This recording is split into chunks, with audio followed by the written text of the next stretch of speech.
The views and opinions expressed by tonight's guest and topic of discussion do not necessarily represent the official policy or position of Spaced Out Radio, Spaced Out Saturdays or Sundays, SOR Media, its hosts, syndicated carriers, or anyone associated with this broadcast. Any rebroadcast, reproduction, or other use of this broadcast or podcast without the express written consent of SOR Media is strictly prohibited. Listener discretion is advised.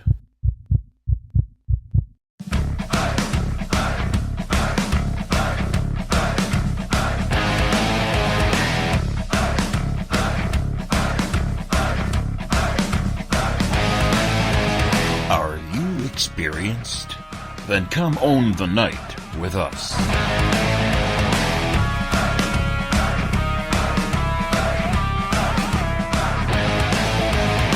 Little brother has taken control, shoveling dirt in every hole. Predators to condemn your soul, watching you and watching me. We're all stationed atop the mountains of British Columbia, live from SOR headquarters. This is Spaced Out Radio with host Dave Scott. We live behind glass curtains and act like nothing's wrong. Soon you will belong. You can follow us on our website, spacedoutradio.com, and on Spaced Out Radio on iTunes. You can follow Dave on Twitter at Spaced Out Radio, and on Instagram at Dave Scott SOR, on Facebook at Spaced Out Radio Show, and on our YouTube channel, Spaced Out Radio. Brother wants to make headlines, be immortalized. Everyone's got an electric eye with the digital spies. They've watched you for so long. I know you're out there somewhere watching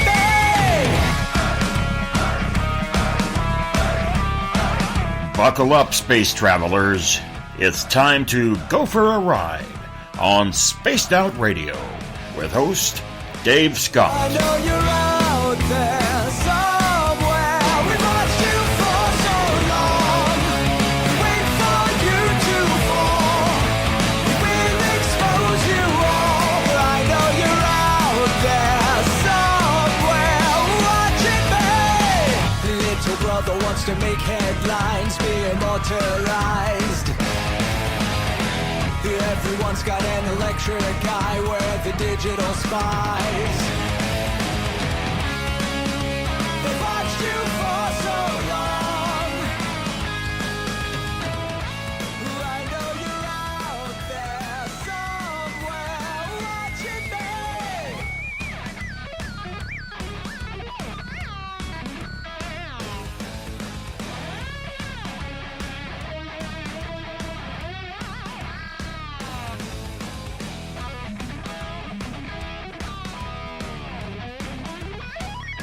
Here we go.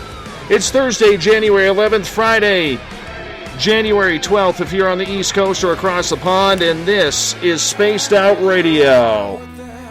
Hope you had a great day and night. I am your host, Dave Scott, live from the Great White North in the Caribou region of British Columbia, and it is snowy. It is cold.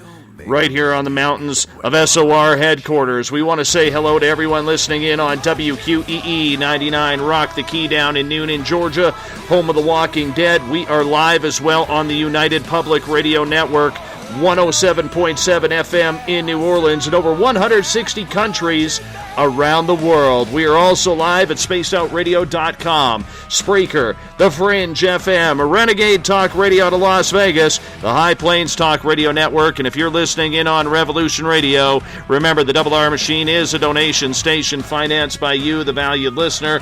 Head on over to freedomslips.com and donate today. You can find us on Twitter at Spaced Out Radio. Give our Facebook page a like, Spaced Out Radio Show. On Instagram, you can follow me at Dave Scott, SOR. Subscribe to our YouTube channel. Go to Spaced Out Radio by going to youtube.com/Spaced Out Radio. We are right there. We are also on iHeartRadio in the United States, TalkStream Live. Tune us in on TuneIn. Download and subscribe to our shows on iTunes, and our website is spacedoutradio.com. Now, we are trying something very new here tonight. I just decided to do this about 45 minutes before the show. So I said, screw it. Let's try it out. We are also broadcasting live on Periscope for the first time. So you get to see this ugly mug right now on Periscope. Hello, people. As I watch you on my camera, good to see you. So if we have any audio issues, it's because I had to quickly jimmy and rig something up. So please forgive me if it gets a little staticky or something along those lines. But I am doing my best to make sure that things go on. All right. We have a GoFundMe account going on right now. We are almost 2/3 of our way to our goal of helping raise money to build a brand new studio here in SOR headquarters where we want to turn this into a terrestrial station. So what I need you to do right now, if you don't mind, is go to GoFundMe.com/We Own the Night. That's GoFundMe.com/We Own the Night. And if you can't afford to donate, I'm really okay with that. I'm cool with that. Just do me a favor. Share the post. That's all you need to do. Share the post. And if you do have the ability to donate, I highly thank you for doing so. And if you could do me a favor, donate it. I'm going to give you a shout out. We got some privileges in there that we want to pass on to you. So let's give it a try. GoFundMe.com/We Own the Night.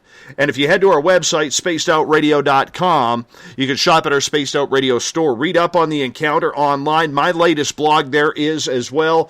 And we've got great videos from Tim Doyle's UFO Seekers and Leslie Mitchell Clark's Contact TV. The show tonight is going to be broken down in two segments. The first hour, we are going to be opening up the phone lines to you. We're going to talk disclosure. We're going to talk some interesting information I found out about Bob Bigelow recently. And it has ties to British Columbia right here, north of me, in a little hick town like where I am. 702-302-4556. 702-302-4556 is the phone number if you want to check it out. And we're also going to check out how the mainstream media treated me yesterday when I called out to try and get a reporter to look into this information. So I want to continue to get your thoughts on disclosure, the importance of it, or whether or not the whole thing is blown out of proportion. In hours 2 and 3, we're going to talk with a man who's an author, former U.S. Army Special Forces soldier who did 4 tours in Vietnam, and he also did some work in detail for Robert Bigelow's Skinwalker Ranch. We're talking skinwalkers and what's happening in the Utah Basin. And in hour number 3, with John B. Alexander, we are also going to get into the disclosure movement. Is it truly happening, or is it just a wolf in sheep's clothing? You be the judge. For some reason, I think he's going to hold back tonight. But we're going to check it out in hours 2 and 3 with John B. Alexander. So, tonight, we're opening up the lines right off the bat. So some of the information, as you know, I have not been a fan of the whole disclosure project. You know this. I have been very open about and opinionated publicly regarding my belief in the whole paranormal process in regards to disclosure. There's something missing to me. And when I see red flags, I definitely want to check it out. I want to see what's going on. The one thing that I can't stand is not having the truth. So, as I play with my headphones here on camera, some of the things I found out. I was reading an article recently where a gentleman up in Houston, British Columbia, which is literally a town probably the size of where SOR headquarters is. And this gentleman used to be a UFO individual. He used to be a guy who's reports. He's a guy who would take reports confidentially. Okay, Houston is approximately 3,147 people. So from my house, where I am, I'm just getting a distance here on how far it is. It's a 6-hour, 59-minute drive. Like, could they just round it up to 7 hours? Who actually timed that out at 6 hours, 59 minutes? So it's 613 kilometers. So that's about 400 miles north of me. All right? Like, this is in the middle of nowhere. Anyways, this gentleman named Brian Vike, his name didn't come up, but his story did. And what I mean by that, everyone, is the fact that Robert Bigelow, as we know, and it is proven because James Carrion, the former international director for MUFON, actually resigned over this. We know Robert Bigelow had purchased files from MUFON. All right? He purchased files from MUFON. Personal, confidential files of you and whoever else put in their reports, their UFO reports, their abduction stories, okay, to MUFON. It really wasn't cool. And I learned in an article that I read that he did the exact same thing for... There we go. Now you can see me properly on camera. He did the exact same thing for this UFO researcher named Brian Vike up in Houston, British Columbia. He purchased the entire files. Now, I finally put 2 and 2 together here the other day. How I put 2 and 2 together, people, was 2 years ago, I actually found a contact email for Brian Vike because there's still on Google a lot of his information about UFOs, etc. All right, as you see me leaning here on camera, I'm just moving my heater. The floor is cold here in Canada. And anyhow, what happened was I contacted Brian a couple years ago before I was able to really understand who Robert Bigelow is. I knew who he was. I knew he owned the Skinwalker Ranch. I knew he had some major interest and intrigue in UFOs as well.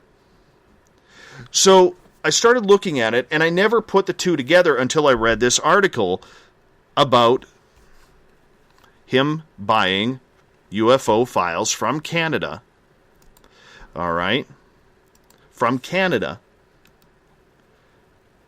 And using them for his own business. The weird part about it is I don't know how many files he got. I have not talked to Brian Vike. I have not messaged him yet. I am planning on doing so. But my intrigue goes as far as this. Why does an American researcher want Canadian files?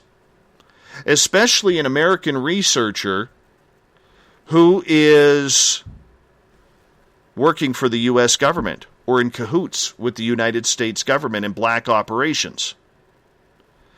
This is difficult. This is difficult. And those of you on Twitter right now at hashtag Spaced Out Radio, thanks for placing or taking the ugliest pictures of me ever possible. I appreciate that. Anyways, how did he, or what does he want with Canadian files? What does he want with Canadian experiences? I find that to be a little intriguing. Because in reality, everything seems to be coming together. Remember a few weeks ago, I had mentioned to you about my conversation with an RCMP officer. An RCMP officer who I had a conversation about UFOs with. What do you do if somebody calls in a report to your local RCMP station? And as obvious as the question was, the answer was, I really don't understand why it hit me so wrong. All right? As I get bugged right now by our Spaced Out Radio listeners. So, how does it bug me? Well, let's take a look here as my headphones fall off. It bugs me because of a couple of reasons. Number one, okay, I realize, and I'm not naive to the fact, that we're the little brother here in the northern part of Canada. Okay? We're the little brother compared to the United States. I'm good with that. I'm quite okay with that. All right? Very much okay with that. However, this is what happens if you're new to this topic. This is what happens if you call the Royal Canadian Mounted Police with a UFO sighting. So I talked to this police officer, and I said to him, what happens, or what's the protocol if you are having a UFO sighting and somebody calls it into you? And his first answer was, on the ground or in the air? And I said, really? And I kind of snickered over that. On the ground or in the air? And I remember thinking, I said, okay, let's start on the ground. And he stated to me, well, if a UFO is on the ground and you call it in, or pardon me, let's start it with in the air. That's what it was. I apologize. He said, if the craft is in the air and you see it, immediately what happens here is we call, when the call comes into us, we call RCMP headquarters, which is in Ontario, and then we immediately call NORAD in Colorado. NORAD, of course, the Northern Organization for Radar Air Defense, then immediately scrambles 2 CF-18 Hornets, either out of Cold Lake, Alberta, or Comox, British Columbia, depending on where they are, all right, to try and intercept this aircraft. All right, so when that happens, the report automatically goes into the United States hand. Now, if the craft is on the ground, RCMP are dispatched. They immediately contact the military through RCMP headquarters in Ontario, and then, once again, through NORAD. NORAD handles it all. You will notice there is, on camera, on Periscope, there is no gnomes around here. None. Gnome-free area. Anyways, when you look at it, all reports through our police force, our national police force, the RCMP, goes straight to NORAD. It does make sense. It really does. However, U.S. reports don't come to Canada unless that aircraft is flying towards, where is it? The border? They crossed the border illegally. We're going to have to build a wall. Anyhow, when this happens, all the Canadian information goes straight into, once again, being in American hands. Now, I realize our American listeners out there, which is probably 70% of our listenership, are like, who really cares? Who cares? What's the point? What are you getting at, Dave? The point is, would you want your national security, everything about it, like UFOs, brought into Canadian knowledge? Now, granted, obviously, you guys protect most of North America, and we really need the help because our military, for as strong as it is not very technically savvy, and our planes are 30 years old plus. We're still flying original CF-18s, what we call them up here. Okay, but our boys are good. Our ladies are good.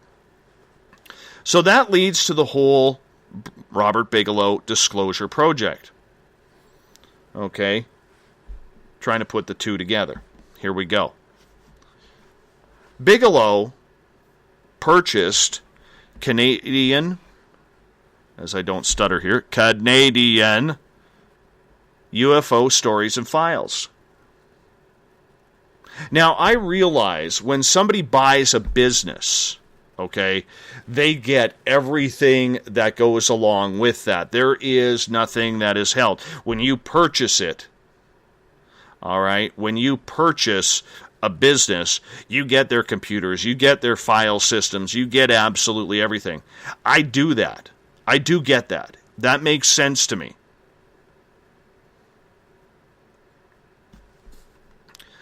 Mr. Skeptic says, so giving the information to American hands is what you call reporting to NORAD? You know that's a joint U.S.-Canada organization, right? I think you got to get the Q-tips out because I did say that. So I'm snarking back at you right now. Thank you. Anyways, the point is that Bigelow, we know he infiltrated MUFON. That's already been proven. He threw the money that MUFON needed because MUFON was broke. He threw about $650,000 at them, give or take a couple $1,000. And then he said to them, what I want in return is I want your best files of alien contact and abduction. And MUFON said, it's confidential, but that's okay. We'll do that. Absolutely. This is why, if you remember 2 nights ago, I read the resignation letter of James Carrion, their international director. Okay, Skeptic says, I heard. I just don't understand your translation of the whole NORAD thing.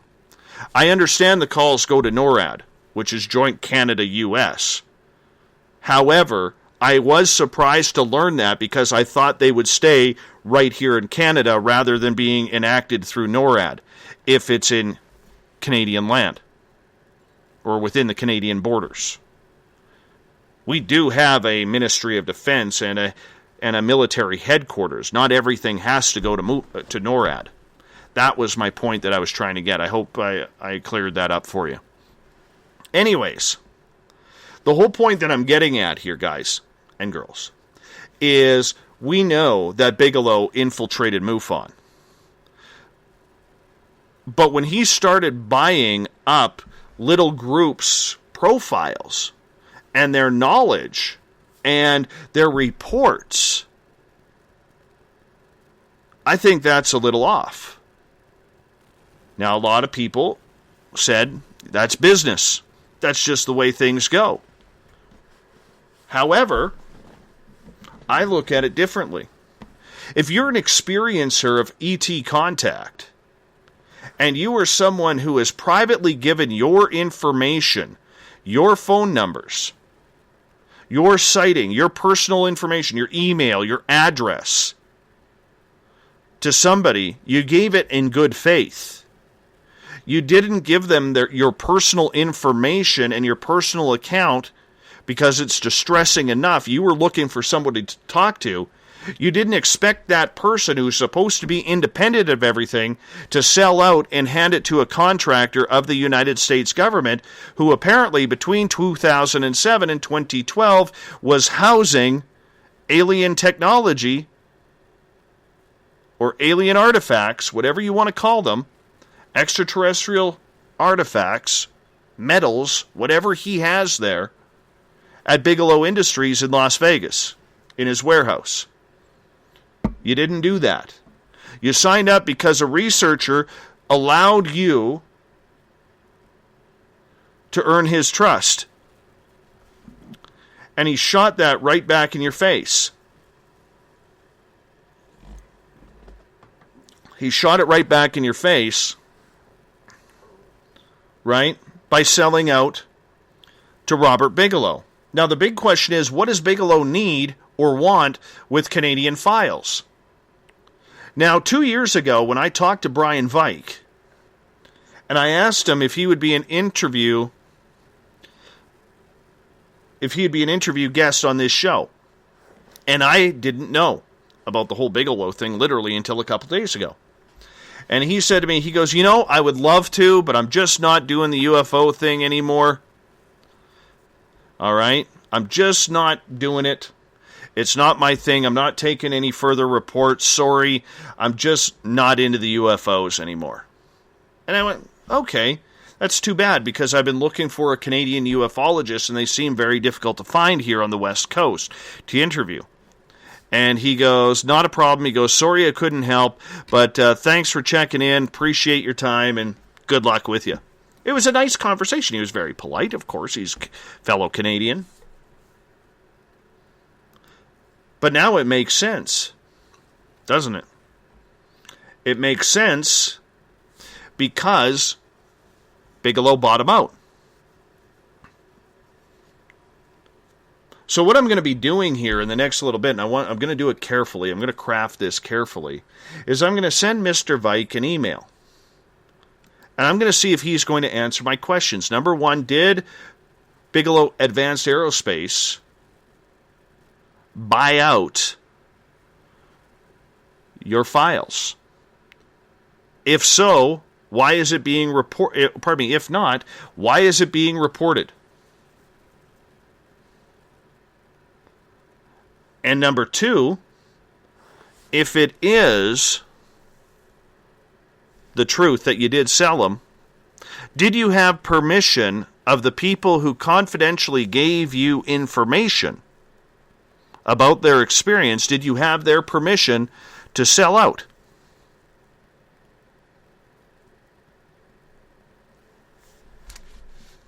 That's a big one for me.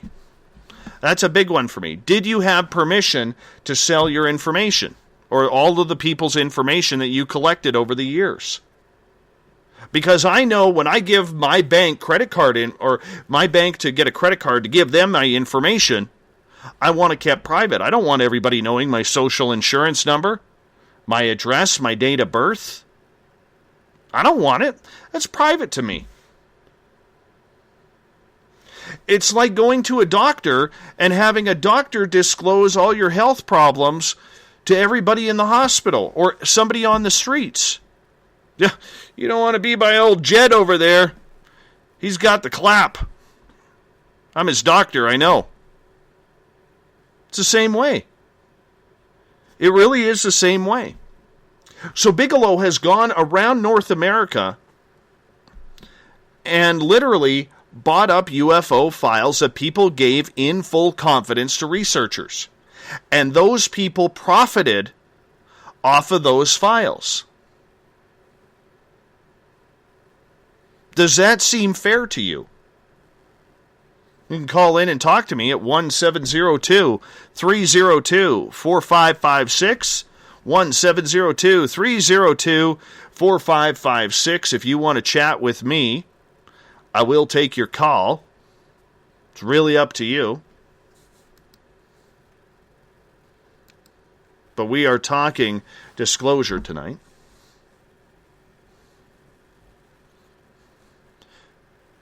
So, do you believe then that that's fair?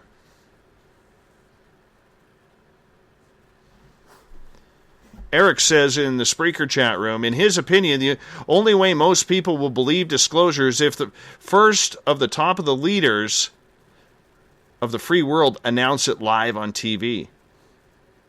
I can tell you this, John B. Alexander, who's been in the know for numerous years, being one of Robert Bigelow's right-hand men, will tell you that disclosure has been happening the last 30, 40, 50 years. And it's the stupidity and the ego of the public that hasn't picked it up.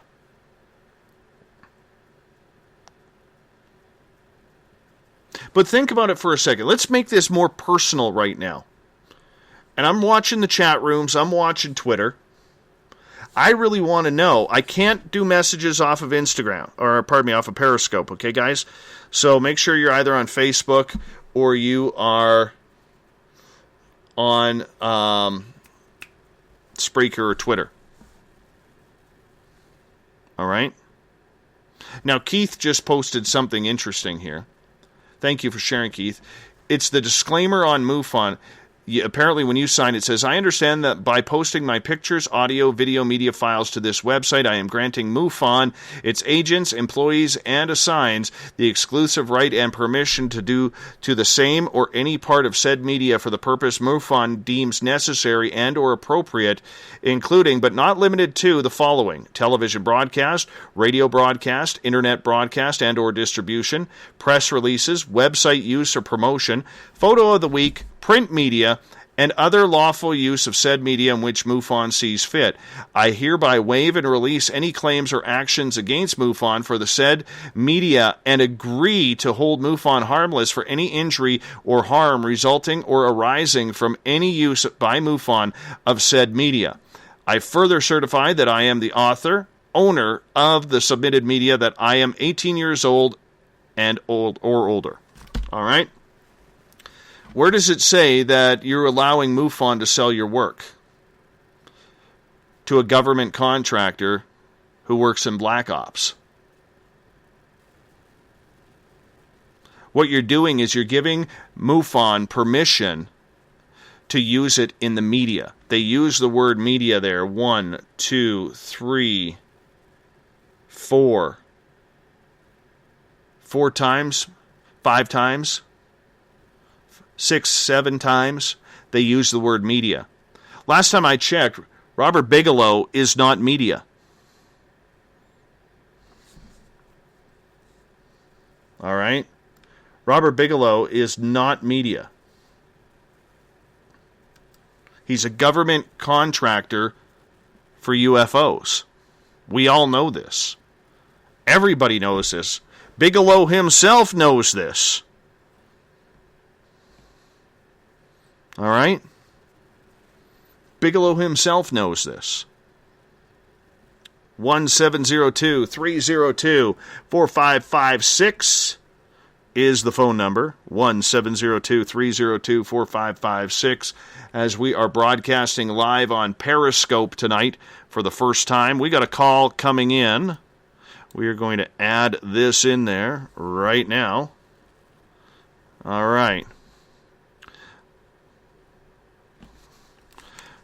And we got area code 805 calling on in. How are you tonight? Welcome to Spaced Out Radio. Hey there. Hey, Eric, how you doing? Good. I'm just listening to you talk, and I'm excited about your guest coming up. But I wanted to ask you, can we switch over to Paul Hellyer for a minute? Sure. Now, I'm curious about you now. I know you've seen and experienced lots of things. When did you first start following this in terms of the press in your country, and how significant was Paul Hellyer as far as in your country? And when he came out and made all the statements that he made not too long ago, how did people react in your country? Canadians are very, very laid back. They are very astute, as I drop my camera right there. They are not worried about the little things that kind of go on during this type of stuff. It doesn't bother Canadians. It doesn't surprise them. You know, I think we're a very naive type society when it comes to everything. So it's been very difficult, to say the least, to try and make something happen here in the first place. So when we get into the whole Paul Hellyer exchange, it's got to be noted, like everybody tends to believe or wants to believe that Hellyer, when he was in the government, that he was talking UFOs. And I hope the Twitter crowd likes my sock. That's my popper, so that way you don't hear that. Anyway, so they're looking at my microphone right now. Anyways, so when Paul Hellyer was in government, he had no inkling of UFOs. He said that on Spaced Out Radio a couple of years ago. All right? That he had no clue. Even though in St. Paul, Alberta, during Canada's 100th birthday, he literally, and it's kind of funny actually, he literally was in St. Paul, Alberta to christen a UFO landing pad in case aliens arrived in Canada. This was St. Paul, Alberta's big thing on Canada's century mark. All right? How long ago was this? About a few years ago? This was 1967. Oh, that's more than a few years ago. Yeah. Yeah, it was 1967 when this happened. So Okay. the one thing that I am talking about here, all right, and I'm getting snarked on Periscope already. Aspiring radio host? Ha ha ha. If I, what did it say? If I tied your hands, you couldn't talk? Love it? Thanks.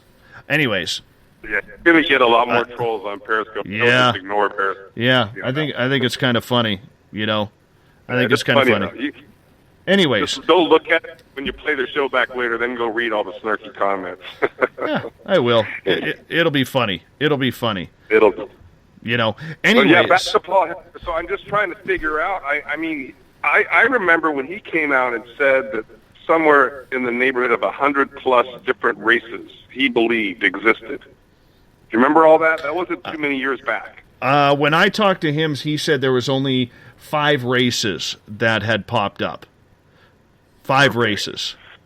So, but he firmly believed it wasn't until after he got out of the government, well after he retired from politics, that he decided that, he was going to come out about aliens and UFOs. So, because he had a sight of his own, right? Yes. Absolutely. Yeah, major, if I remember. Yeah, I believe he had a sighting of his own, and he's kind of getting beyond the whole UFO thing right now. What he is doing is he is going more along the lines of the cabal and the Illuminati and trying to really go through there. Like, it's almost like he's done with the UFO side of things because, the message just isn't getting through, correct? Well, yeah, the bottom line is if the general public, in my opinion, is going to believe this, not the people listening to your show probably, but the general public, it's got to come from the Illuminati, the cabal, whatever you want to call them, that group of people that's controlling this information.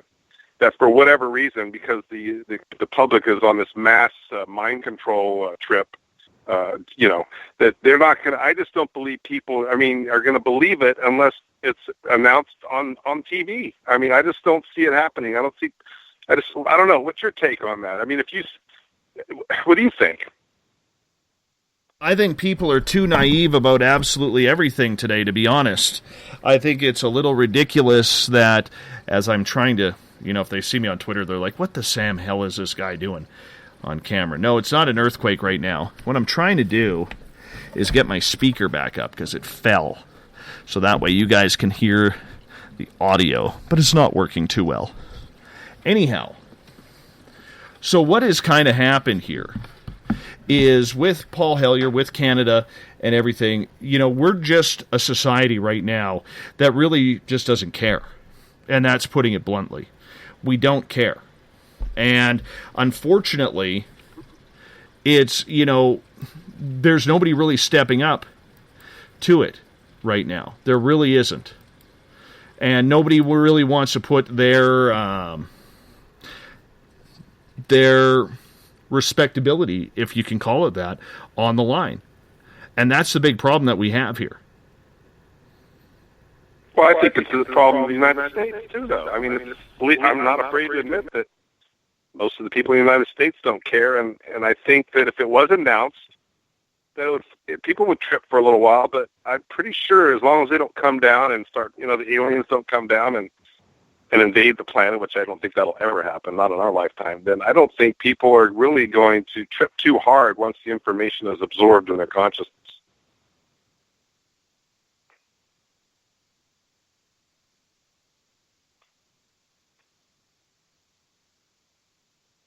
I can't hear you. Are you there? Yes, I am. I'm about 50-50 with you on that. Okay? Okay. And the reason why I'm 50-50 on you with that is because I really don't believe right now that the government is really, that the public is really interested in what these topics are. And I think they are going to get absolutely freaked out when it finally comes together and the announcement is made. They are going to harp on the media. Why didn't you tell us? They are going to harp on the government. Why didn't you inform us? We got the religious sects. Why didn't you tell us that God was sending the demons down? Or why didn't God tell us the demons were coming down? You know, maybe, just maybe, if we look at the way they're doing it right now, okay, if we take Canada out of it and just focus on the United States,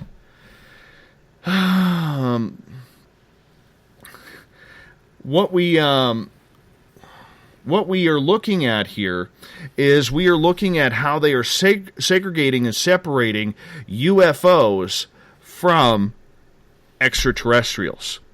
It's almost like they are two absolutely different topics. You know what I'm saying?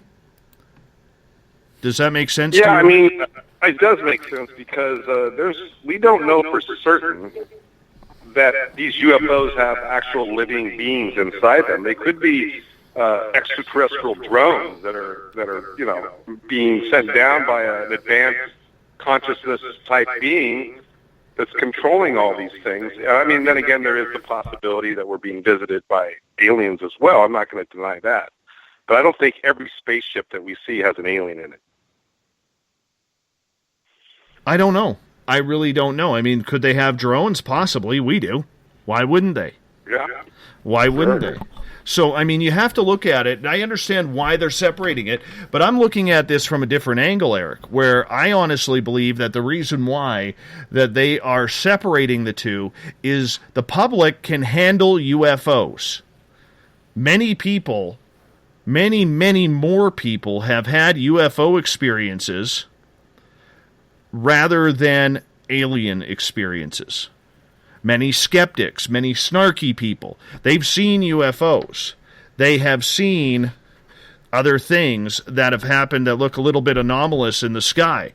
What they haven't seen is a little gray dude with big black eyes walking towards you, or standing in your bedroom, or grabbing you by the hand and not giving you a choice that you are going. You know what I'm saying? Oh, yeah, that's a whole nother level of consciousness. When it's one thing to say we are being there are definitely some unidentified flying objects in the sky that we're not sure exactly their whereabouts and where they came from, so on and so forth. That's one thing. But then if you attach to that, that there are these little gray people also, and they've been known to appear in people's bedrooms in the middle of the night, that would freak people out, I think. Would freak me out. Absolutely. Why wouldn't it? Because the big thing right now is the fact that you can sell UFOs. UFOs is very, very easy to sell. Because worst case scenario, I mean, the way they're deflecting it, we don't know if it's Russian, we don't know if it's North Korean or Chinese. We don't know. We don't even know if it's ours. That one was kind of funny. Heard that one once. Okay. But if they announce that if they tie UFOs, or now UAPs or AATs, unidentified aerial phenomena and advanced aerial threats, now we have an issue if we tie them to aliens. Aliens scare people. They scare people a hell of a lot more than UFOs. And that's the issue. And then I'm sure a lot of people have had this thought. I'm wondering if you've had this thought. During times of just imagining, I thought, well, let's just say that they did disclose that, UFOs are real. It came out and boom, here it is. Not this little fake disclosure they did on December 16th. Something, much more impactful. Then, what are they? Well, let's just say there is an advanced race of beings out there. You got to figure that they are observing us. It's pretty apparent to me that that's what's happening. I don't have any evidence of that, but that's what I think is happening.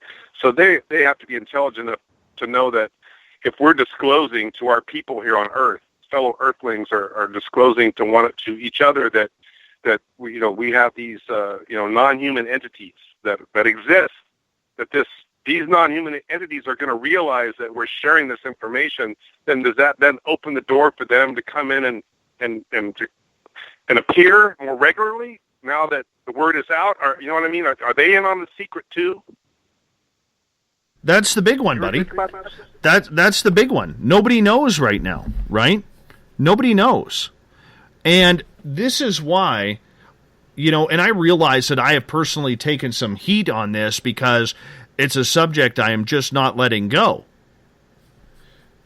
But if people like me, and I'm not saying I'm anyone special, okay, but if people like me drop this subject, and when I say me, I'm saying like journalists, drop this subject and don't push it for as far as it needs to go, then we are not doing the public the justice that the public deserves. And the public deserves to know what the hell is going on. I mean, let's face it. We can all sit here and agree, Eric, and anybody listening, that the second biggest story in mankind's history is alien contact. Now, if you're a religious person, number one, of course, would be Jesus Christ coming down from the heavens. But number two is because if you don't sit there and push for it to be brought to everyone's attention, if you don't get people sick of the subject, and many have been sick of this subject for years, but if you don't ask the tough questions, they are going to bully people around. All right? It's just like I said in my theory the other night. The reason why they aren't allowing Elizondo, Mellon, DeLong, Puthoff, talk to anybody in the alternative media besides that one show's crew is because they don't want the hard questions asked. And the way the mainstream media had the wool pulled over their eyes with this entire story, they were not prepared for it. They have no contacts in it because they're not interested in the subject. They think it's full of BS and hokum and garbage. All right? Therefore, when it actually came down in the New York Times and they took it seriously, all right, what you're looking at here, Eric, is you're looking at an unprepared media. So when the media is unprepared in an interview, you know what they do? They throw softballs. They throw softball questions. All right? That's what they do. Well, I'm sure you're aware that the New York Times does not have the best reputation in terms of their, their stellar honesty and forthright reporting. I mean, they're like one step above of a rag magazine. Yeah, but Eric, you can say that about almost any media outlet, okay? And I'm not defending the New York Times, okay? I can tell you right now, if one of the papers or one of the websites where I found a lot of my information and it confirmed a lot of what I really knew, if I told you that source, everybody would automatically point their finger at me and say, you're full of crap. I never check out that site because it's been a clickbait site for years. All right? But this one time, they were right. And it's just like the National Enquirer, every now and again, we all know that's a smut magazine, but every now and again, they have it right. Do you see what I'm saying? You're right. That's a good point. That's a very good point. But I think, what I'm trying to say, what I should have said is, let's just say it came out in the USA Today, or let's just say that it was announced through some another source, not, let's just say, other than the New York Times, something maybe with more credibility. I think it might have had more of an impact, I guess is what I'm trying to say. No, you're absolutely right. You're absolutely right. But the fact is, the one thing the New York Times article did, Eric, was they did allow other media outlets to jump on board. And you know what? I am very, very impressed with the way Fox News and CNN haven't dropped the story. Tucker Carlson, just a couple of nights ago, was talking about it again. I think he had Leslie Keane on. Hasn't she been on recently a few times? She hasn't been. Sure. Yeah, she's doing the media rounds along with Luis Elizondo. All right, Leslie Keane was one of the authors of the New York Times article with Robert Blumenthal, and they did a good piece. They did a very good piece. Okay, that'd be a question to ask your guest tonight. Is what's his? Does he know Leslie Keane? What's his take on and why he thinks that certain people are being allowed to disclose this information, as best you can. I'm looking forward to you digging in there a little bit and trying to get into some stuff that we might not normally hear on a typical interview with Mr. Anderson tonight. Well, we are going to try it. We are going to try it. I mean, he's a difficult man. Okay, he is a very difficult man from people that I have talked to. He's a feisty dude. And you know what?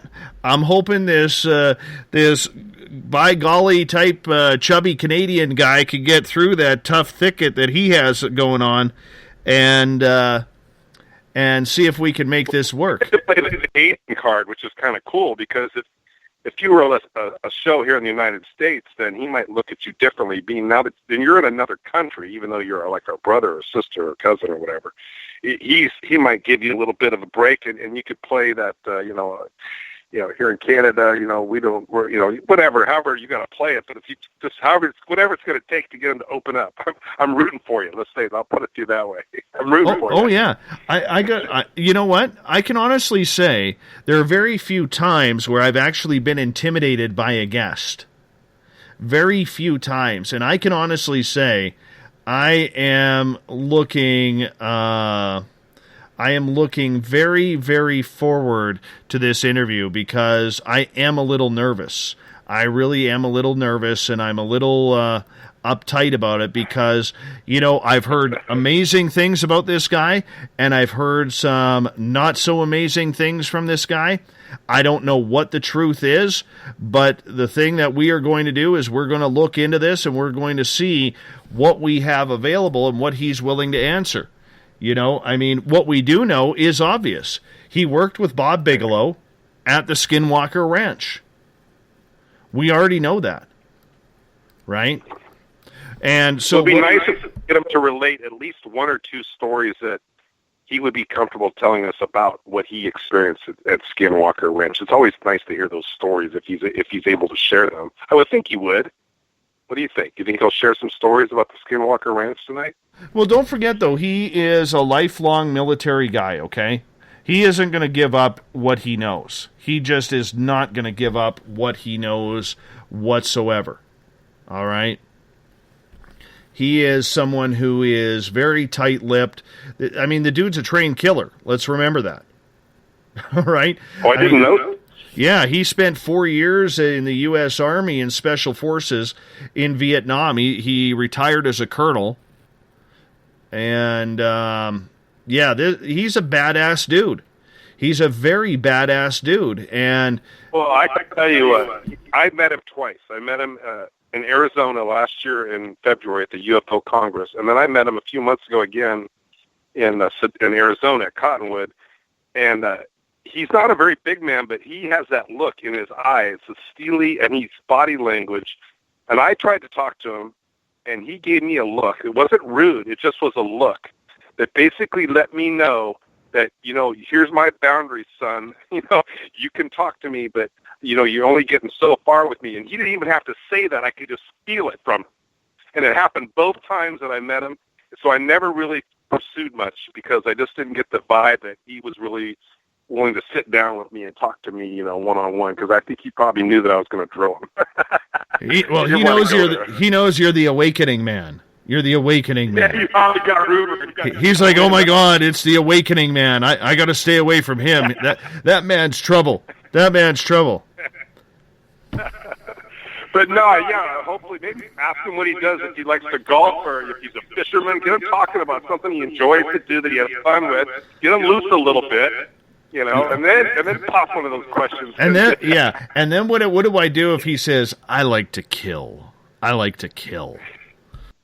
Well, I don't blame you, sir. I mean, you were trained to feel that way. Oh God! And then Vietnam. I mean, I don't know if you've heard this, but I've heard stories. I actually talked to a guy in Vegas at the 5D conference. Matter of fact, I think he was there too at the 5D conference, if I'm not mistaken. Well, anyway, he lives I in talked to Vegas. this guy. He was in Vietnam, and he actually has a radio show that he does in Vegas, a UFO paranormal radio show. And he was in Vietnam, and I asked him. I said, I've heard rumors that people saw things in the sky in Vietnam. I've never talked to anybody, but I've read it.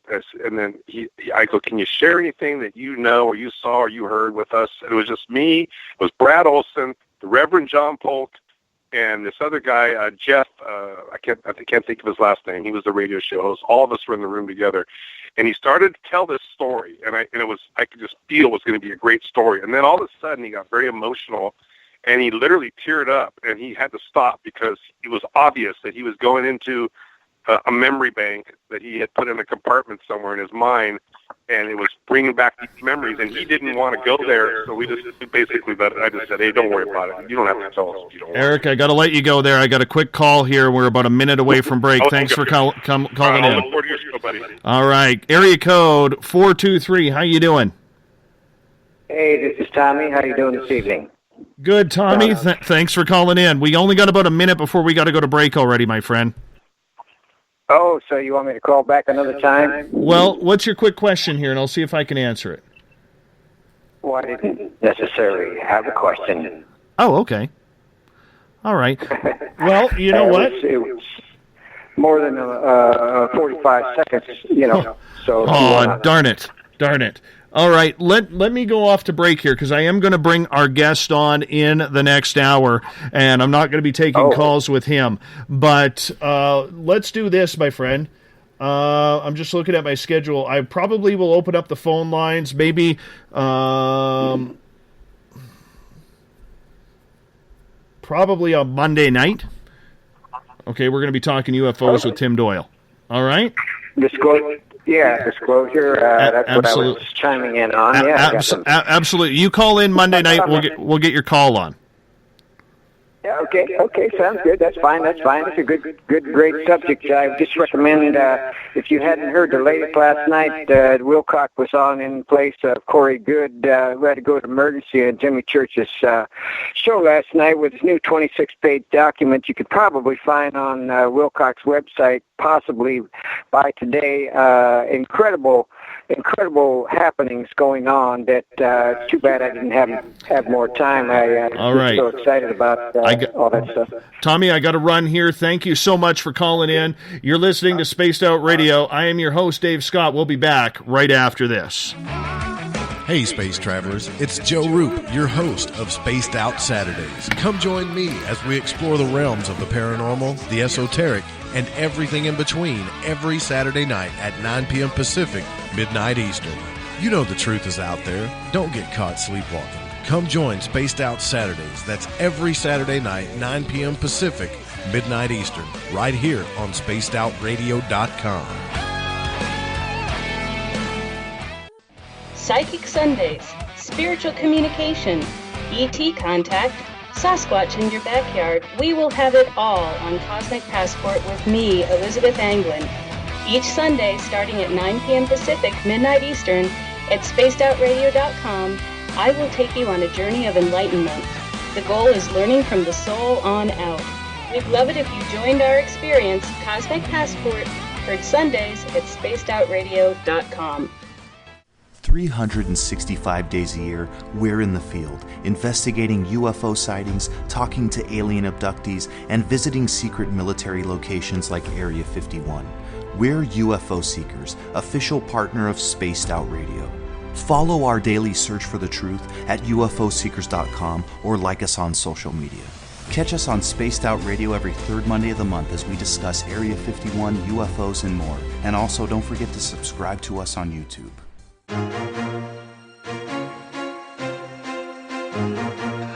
From coast to coast to coast, Blacklight Uncharted is taking on the paranormal across Canada. From ghostly hauntings to the UFOs flying above in conjunction with MUFON Canada, we're closely investigating what's going on in the northern skies and checking out the apparitions that walk among us.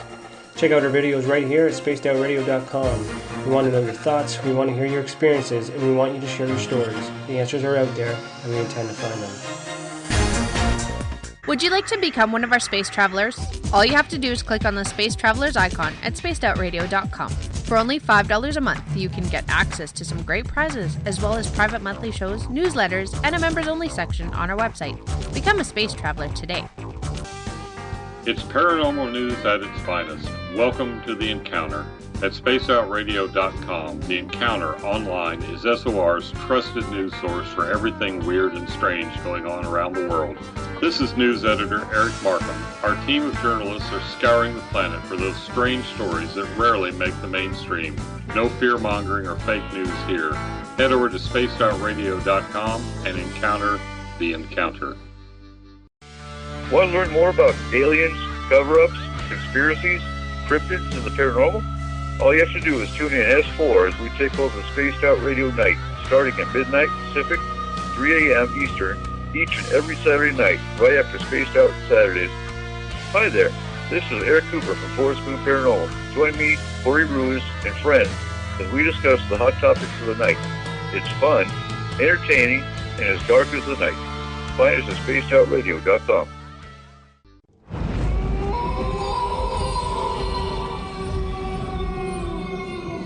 Hey, this is Canadian Paranormal Investigator Mike Moore. The third Wednesday of every month, I'll be teaming up with Dave Scott to bring you Ghosts of the Great White North. Each month, we will bring on guests from across Canada to discuss their ghostly encounters. Canada is a paranormal hotbed with stories you've never heard, so we're going to bring them to you. So get comfy on your Chesterfield, grab a donut, and join us, eh?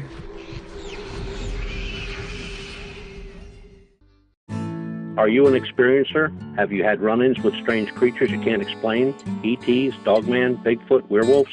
They're enough to scare the daylights out of anyone. Hi there, I'm Butch Witkowski from your Four Cop. And on the last Monday of every month, you can listen to me and the host, Dave Scott, talk about the weird and the strange being reported on Spaced Out Radio. I'm going to bring my investigations and sources, you bring your experiences, and we'll figure out the rest together. Strange Days on Spaced Out Radio. Come tune us in at spacedoutradio.com. There's a lot of strange going on in this world, and we can help you find out what's going on with you. Paranormal, cryptids, UFOs in the sky, aliens in your bedroom tickling your toes. We have the investigators you need to find out the answers you deserve.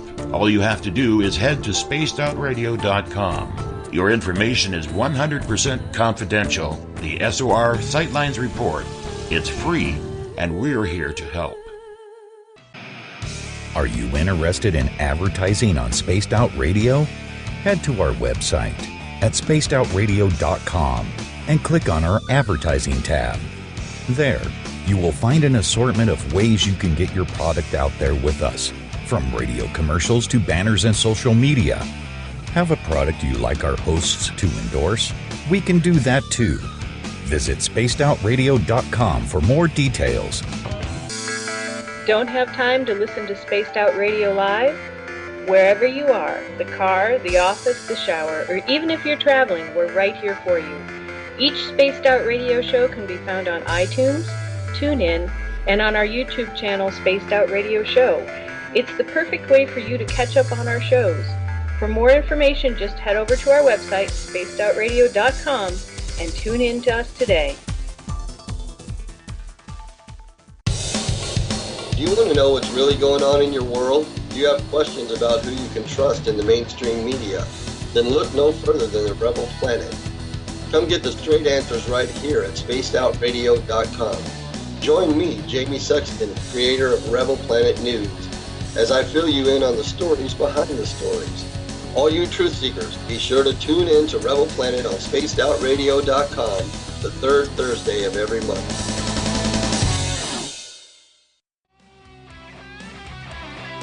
The views and opinions expressed by tonight's guest and topic of discussion do not necessarily represent the official policy or position of Spaced Out Radio, Spaced Out Weekend, Spaced Out Radio Limited, its hosts, syndicated carriers, or anyone associated with this broadcast. Would you like to connect with us? Head to spacedoutradio.com for all your latest show info. And hit us up on Twitter using the hashtag SpacedOutRadio. Now, back to Dave Scott and SOR. Welcome back to Space Out Radio tonight. I am your host, Dave Scott. Good to have you with us. Tomorrow night on the program, we step away from the conspiracy side of things and we get into the paranormal. Lance Eberhardt is going to be here to talk about the ghosts, the spirits, the demons walking around his family farm in Kansas. It's going to be interesting indeed. We get going at 9 p.m. Pacific, midnight Eastern Time at spacedoutradio.com.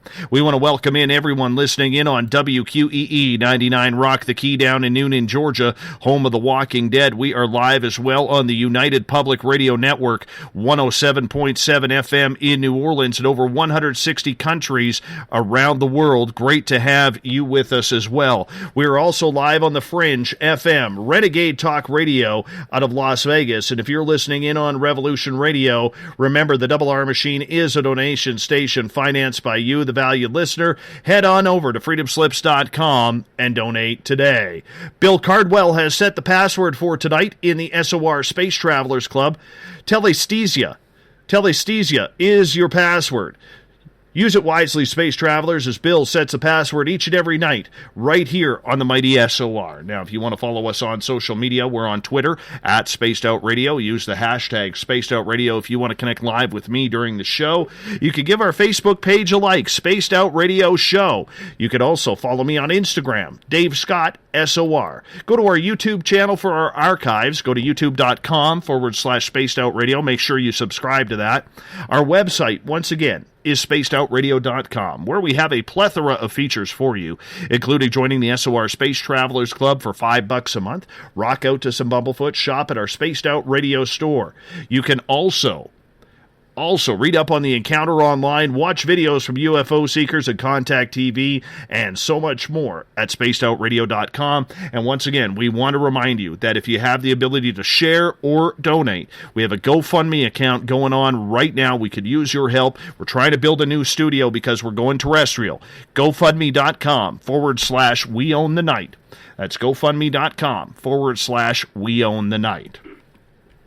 Tonight, we are bringing in our guests. We're doing things a little bit differently tonight because our guest tonight, Mr. John Alexander, award-winning author, ufologist, United States Army hero.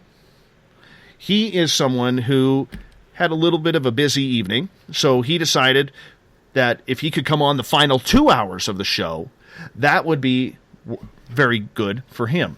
Dr. Alexander has written a great book called Reality Denied, First-Hand Experiences with Things That Can't Happen, But Did.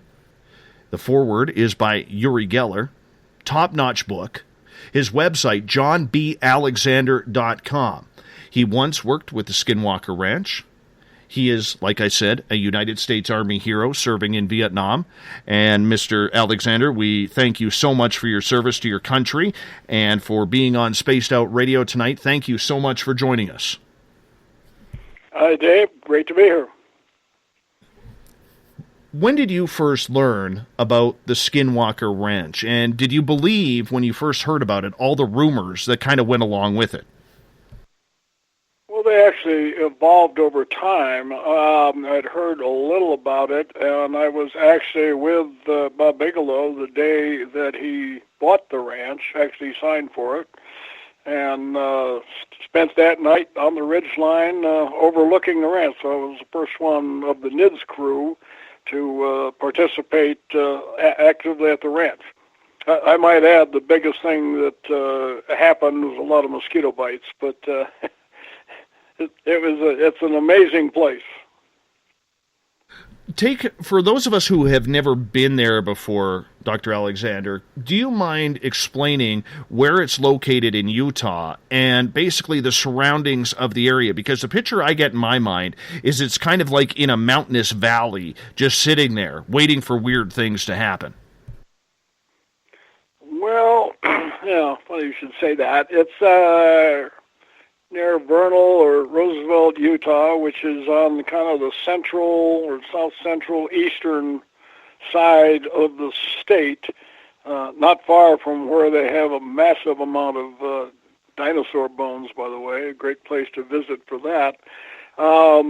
the topography is actually very, very flat, except on the north side where you had a mesa that rose about 100 to 200 feet straight up. So this area is actually quite flat. There's a lot of Russian olives in the area, streams bisecting it. The mountains that you're referring to are a little bit further to the north. So when you guys went there for the first time, you had heard the stories about what was going on. We all know Mr. Bigelow has a lot of interest in the weird and the strange, the paranormal and the ufological. Were you convinced when you first went there personally that all of these happenings were going on, or were you quite skeptical in trying to figure out whether or not these happenings were real? Well, let's remember, we stayed up there for, about 6 years. And a lot of what I wrote about in the chapter on Skinwalker occurred during that period. We had heard a number of the stories from Terry of the incidents that had happened to him. But it was, initially on the, well, let's see what happens kind of thing. And as it turns out, a lot happened, obviously, and quite a bit with our folks. And we're talking PhD level scientists actually observing the incidents or being involved in them. Are you able to go into details with some of these incidents? Because there's a big faction of the UFO and paranormal community who strongly believes that everything that has happened at the Skinwalker Ranch was made up. They can believe whatever they want. It's real. What's real? Well, the events that happened. Again, these are... we could spend the whole hour just describing, the events that occurred. One that occurred with Terry that we certainly believe happened was that this was before Bob had bought the ranch, and he's out working one day, and it's around noon, and he sees this dog kind of trotting across from the west towards them. And as it got closer and closer, he said, "Oh, that's not a dog, it's a wolf." And then when it got very close, he said, because it stood right next to him and his head was in his chest, he said, "This is a really big wolf. And it must be somebody's pet or domesticated." So they pet it, and so then Terry went back to work, and he had in the area, there was a small cow pen with, heavy metal pipe fencing, and a cow and a calf in there. And all of a sudden, he hears this hollering sound, and the wolf has reached under the bottom row. So he got about 15 or maybe 18 inches there, and he's grabbed the calf by the snout and is trying to pull it, down and under. So, and Terry's a big guy, and he grabs a 2x4 that was there and slams the wolf, and that does nothing. And then finally, the wolf lets go, so he pulls out his, I believe it was a .357 Magnum that he had there, and shot 6 times into the area, thoracic area where heart should be, which should have killed anything. And at that juncture, the wolf sort of takes off walking. Now, that just shouldn't happen. But his truck was there, and he had an elk rifle. I think it was 280 grain. And as the wolf continued just walking away, just at a slow pace, he fires, and what he notices is that chunks of flesh come flying off, and then the wolf just finally disappears.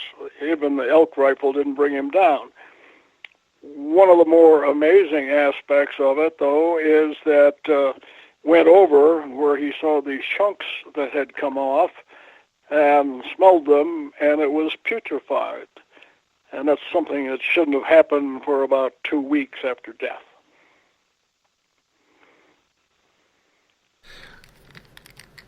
When you were at the ranch, did you have any incidents specifically happen to you? No. Which is interesting. We did have Eric Davis, who was one of our guys, an astrophysicist, had events that tended to happen around him. I can't say that I personally observed any of these.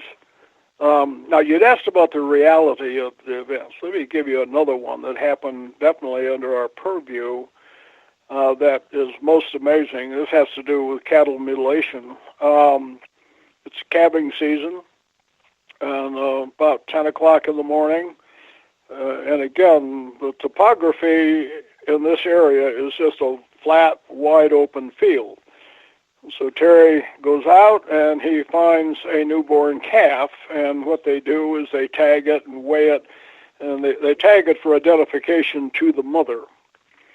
And takes all of that data, then he drives across the field, maybe a couple hundred meters, and he finds another newborn calf, and he tags that and he weighs it.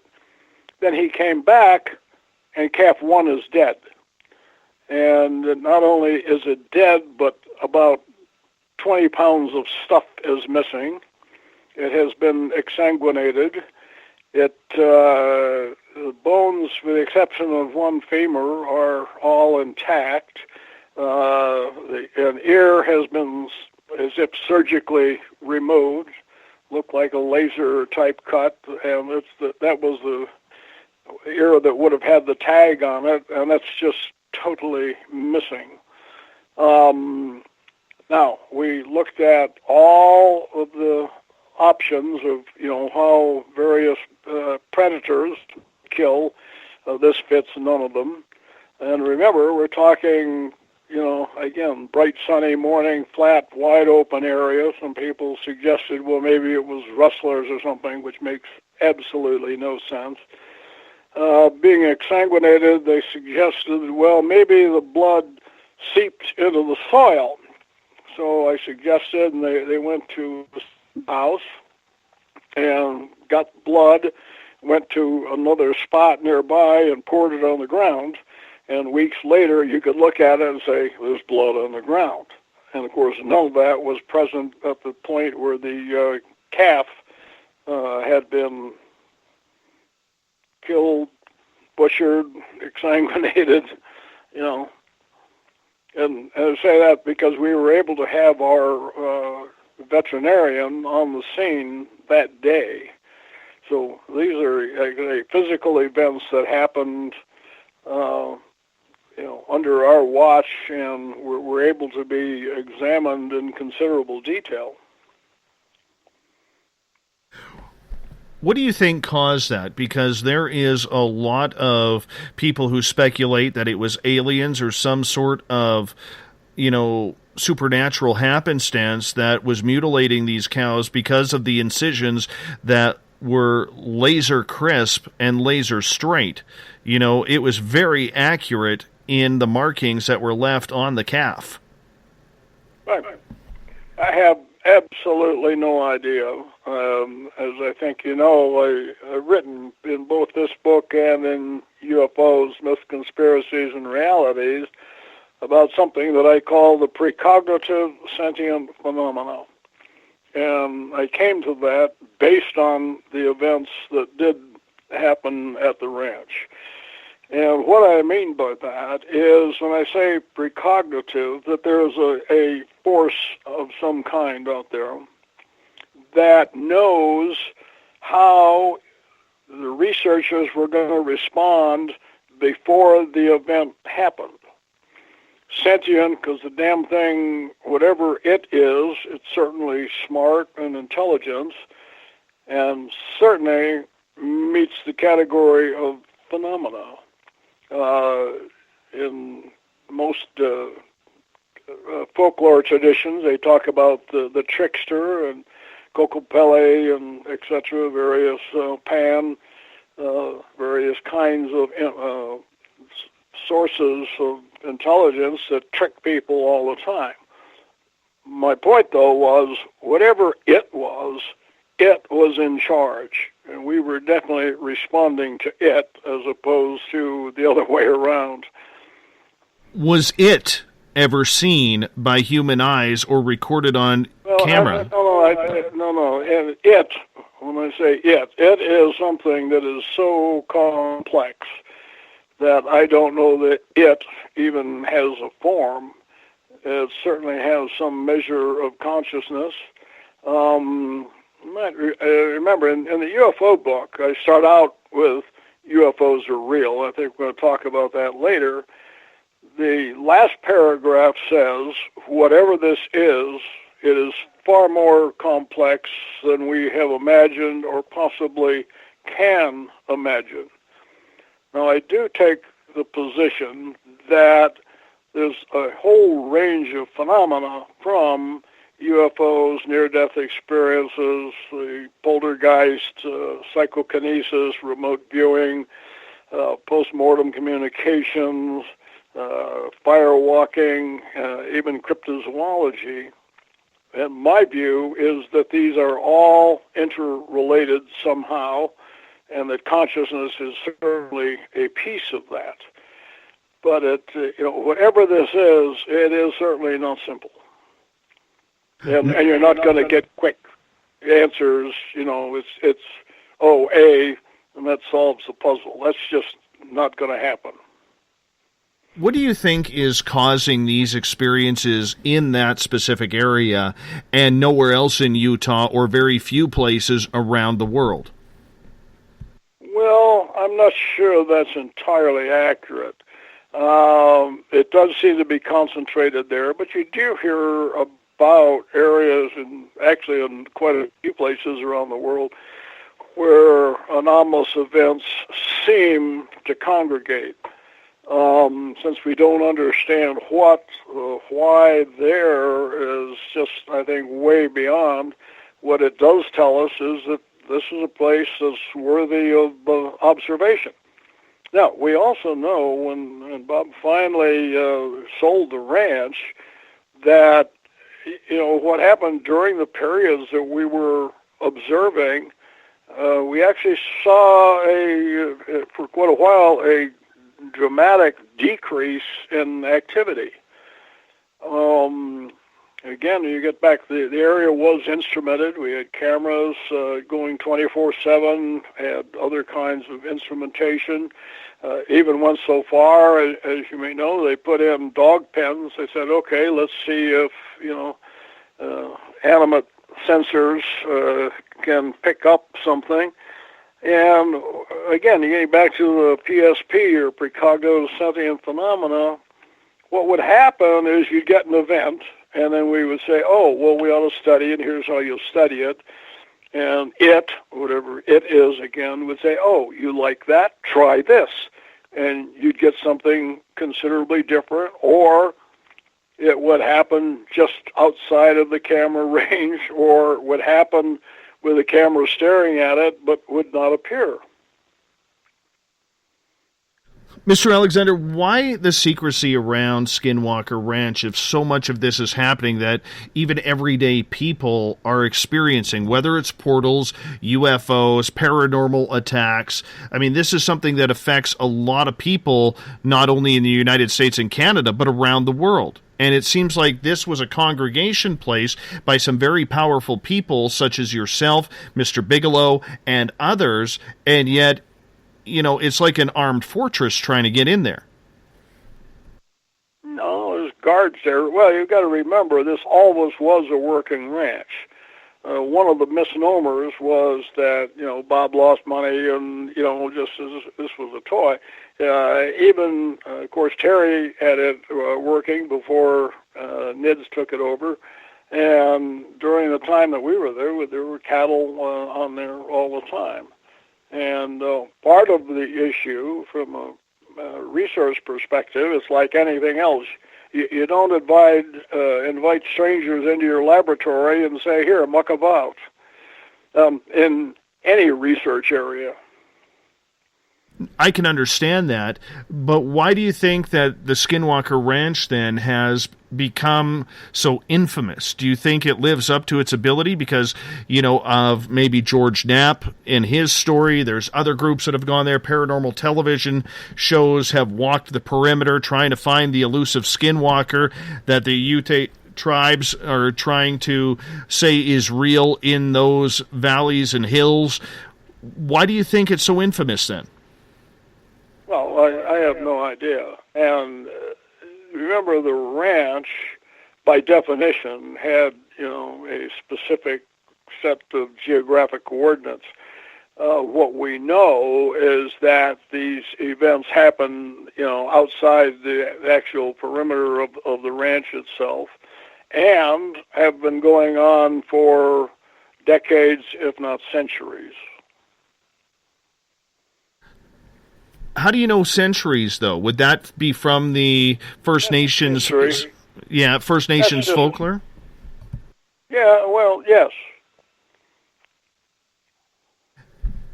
Do you believe that... Not unusual. Oh, please, go ahead. No, I say that's not unusual. It's about the only way you're going to get information that dates that far back. There certainly weren't people out there recording it. This was a very sparsely populated area anyway. And, the Native Americans generally did not want to be in the area. And that's something that had grown up just from in local traditions. Why is that? You'd have to ask the Utes who live in the area.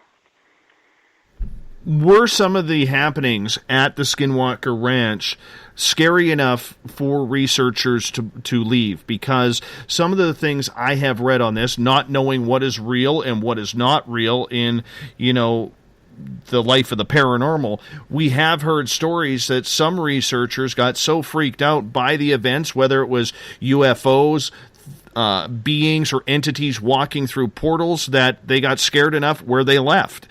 Did people leave their posts? I have not heard that, with the exception of one idiot. Those were the folks working with Jesse Ventura. And I think they made that up for, for television entertainment purposes. So you're not a fan of Jesse Ventura's reporting on it then? Well, remember, he kind of nailed... They did an ambush. They had... asked me if I would be interviewed, and the topic was to be civilians in space, which made a lot of sense because I knew both Burt Rutan, who put Mike Melville into space and won the X Prize, and of course Bob with the work that he was doing with Bigelow Aerospace. So that made sense. So they came, and everything was polite, and we talked. We actually interviewed for a couple of hours.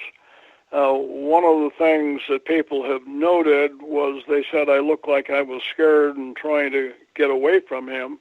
What happened in reality, like I said, the interview was over. I started to get up. You know how they put the mic pack on your back there, and so I was going to take that off, and all of a sudden some idiot on the sideline says, "What about Skinwalker Ranch?"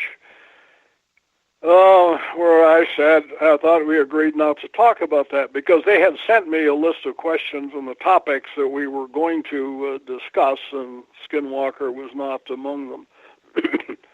So anyway, that's when he and his minions started addressing it. And one of his questions was, what if I told you that Bigelow had aliens, meaning space aliens, working at Bigelow Aerospace? And my response was, I think your bullshit filter doesn't work very well. And for the 2 hours of talking, those are the two statements that they actually aired. So I've been able to set up from the start. I'm not a fan of being ambushed like that. If they'd asked, we could have had a straightforward conversation on it. But he had sent some folks up there and went, whoa, isn't this scary? And went running out.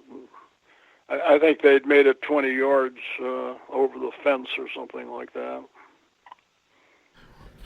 The high security that is around that is intimidating for a lot of people. High security. Wait. Well, what do you mean high security? Well, I mean, when you have... I'm Canadian. We don't have very many guards walking around with guns in certain places. Maybe in the diamond mines up north and the local prisons. So I do know, and you've already stated that there are armed guards around the facility.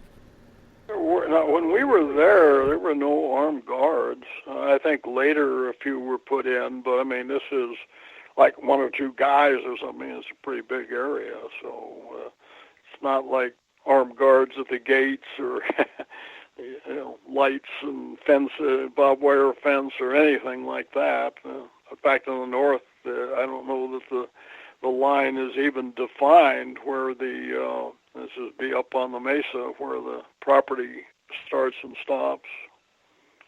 So the notion of, all right, remember, I came from, my second career was Los Alamos National Laboratory. That was a secure facility.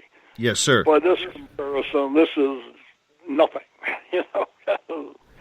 Well, coming up here where, it's very rare to see something like that, I hope you can understand my definition of it. I'm not trying to be rude or sensationalize. I hope you do understand that. Now, wait a minute. You got to remember, I have worked with the Canadian military in that, and I have seen some of your facilities that are much more heavily guarded than anything at the ranch. You're talking something on the ranch much more akin to, okay, you got a watchman. Thank you for clarifying that. And so with the watchman that yes. Yeah, I might answer. I understand there's a lot of mythology around that. For the folks that are interested, again, in Reality Denied, I've covered it in a chapter. I also recommend the book that Colin Kelleher and George Knapp did on the search for the Skinwalker, which is pretty damn accurate. Do you think then that there is an actual Skinwalker type shapeshifter in that area? Well, remember, Skinwalker Ranch didn't become Skinwalker Ranch until, I think after NIDS left. People were just looking for a name, and they went to, I believe it's Navajo, and heard tales about it. Again, you've got to remember that the range of phenomena is so great that to just say, is there a shapeshifter there? Who knows? If you go back to the wolf story, that was certainly something that was behaving in a most unusual way, in which you had physical interaction with something that did not respond as it should to, stimuli, being a shot with a gun. But you cannot, and I can't stress this enough, you cannot get back to simplified answers. Is it A? Is it B? Is it, it is so complex that these simple answers just defy all of the observations. So what kind of creatures are there if there was so much phenomenon type happening? Because I think the public... Well, no, I'm sorry. You're getting back to, is it A, is it B, is it this? Yeah, creatures appeared, lights appeared, UFOs appeared. We had just this wide range of phenomena. It wasn't a or a B or... a Skinwalker or that. That is just too simple. Please understand, though, for the public, it is hard to fathom. Please understand, though, that for the public, that is very hard to fathom because they're not in a situation like that on a daily basis for the most part. No, that's fine. Actually, there are a large number of people. Remember, about 70% of the people in the world, at least adults, believe that they have had some kind of paranormal experience. And the range of those experiences also are from simple precognitive, psychokinetic kinds of things to materializations, to abductions, to interactions with sentient beings. I mean, the list of these things go on and on and on. And there is a strong desire to have some kind of simple answer. When we talked earlier today, I mentioned that I think that whatever we're dealing with is at least as complex as AIDS or cancer, probably much more so.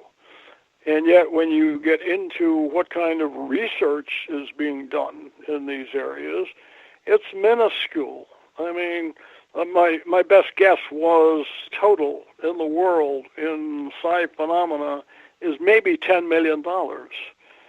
And you bump that up against hundreds of millions to billions of dollars being put into healthcare and things like that. And so I think there's a strong need to expand the area of research. And the critical issue, in my view, one of my mantras, is that we need to make it permissible for top scientists to be involved in researching these things without risking their reputation, livelihood, or career.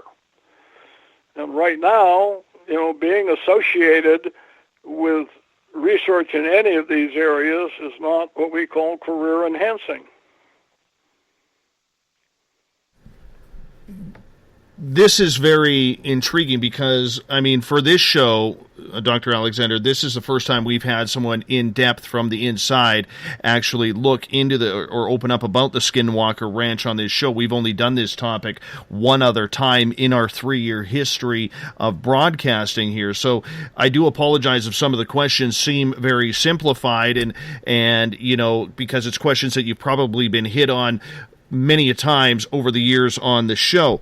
However, when it comes to your own personal experiences, did you have your own personal experiences leading up to this to make you a believer, or was it the evidence that was provided out of Skinwalker Ranch to NIDS that made you fully believe that there is something more to life that we aren't understanding?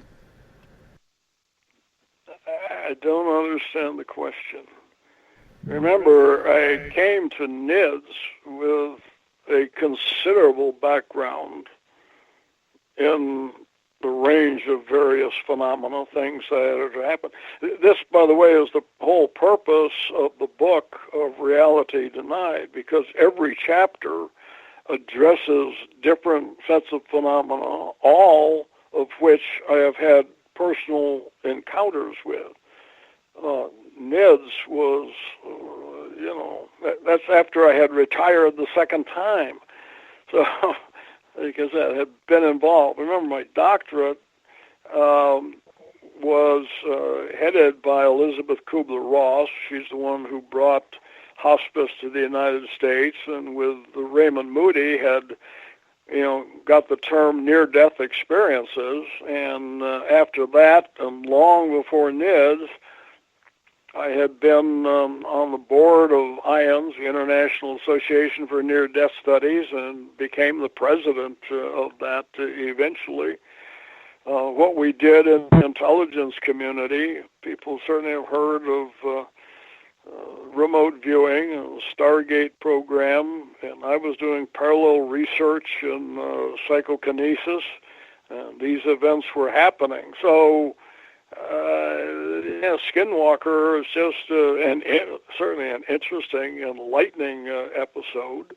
Have gone on from there to, now deal with shamans all over the world, and certainly have seen things that are at least as interesting as Skinwalker things. So again, very broad, long-term interest in these areas. How did you then get involved on the private sector with Bob Bigelow? Because he is so intriguing and compelling when it comes to all of these subjects. Or did he reach out to you because of your experiences through the military and what you worked on with what you just said? Yeah, not again. I go into this in some detail in both books. No, it was the first time I had met him, and that was only briefly, was at MIT when Dave Pritchard and John Mack had a conference on abduction phenomena, and I gave a talk there about the parallels between abduction phenomena and near-death experience. That was a tough act, by the way. I happened to go on immediately following John Mack, and that was an act to follow. But what happened serendipitously, I was about to retire from Los Alamos, a second retirement, and I got a call out of the blue from Bob Bigelow. And he just said, gee, I've heard about you. Have you got anything of interest that might need support? And I said, it's funny you should mention that, because standing in my kitchen right now are a number of scientists. We had been meeting at my house in Santa Fe for the weekend to talk about these sorts of issues. And, like I say, just coincidentally, at that moment, he calls and then flew over, and I'd say the rest is history. What's it like working with this man of mystery to so many of us? Working with whom now? The man of mystery is what a lot of people will call Bob Bigelow, because he doesn't give a lot of press, doesn't give a lot of interviews, and yet he seems so tied in to the field of ufology and the experiences people are having. Well, he runs a private company, or companies, I should say, had made a lot of money. Some suggest it's $1 billion, privately held, so nobody knows for sure. In extended stay real estate, had personal interest in these areas. If you heard the 60 Minutes interview, he described something there that I was familiar with, and that was a UFO incident up close and personal with his grandparents. Certainly a very inquisitive fellow. Also runs a very tight ship, hence keeps a lot of the information to himself, and I guess under the capitalistic system, that's what one can do. Why does he have such an intrigue in the field of ufology? You're going to have to interview him. I cannot speak for someone else's intent or interest in those sorts of things. So. I can understand that. I think that's a fair answer. I can say it's real, but I can't tell you why. I don't have that insight into his internal cogitation. So do you think then, like Mr. Bigelow does, do you think then UFOs and aliens are real and have been visiting here? I am not sure how to answer that. We have different views. One of the things that I point out, I do come down against what's called the ETH, or the extraterrestrial hypothesis. And again, that is because it's just too simple and does not fit the data. The point is that there have been reports of interactions between humans and sentient non-human beings for millennia throughout the entirety of human history in all cultures, and they vary dramatically. One of the problems with the ETH is, why is it that certain types of beings show up in certain areas that, in the galactic conference, they get together and subdivide the Earth? I would also say we must be on the bucket list of places in the galaxy that others must visit or something, given the wide variety of sentient beings that are reported. Again, I get back to the complexity of the phenomena that we're dealing with.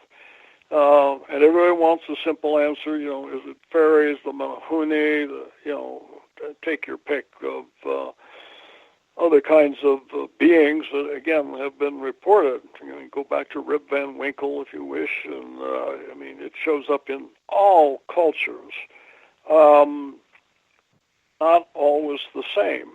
The same, or the cohesive pieces in this, are humans, sentient non-humans, various types of contact, some positive, some negative. Can we explain that?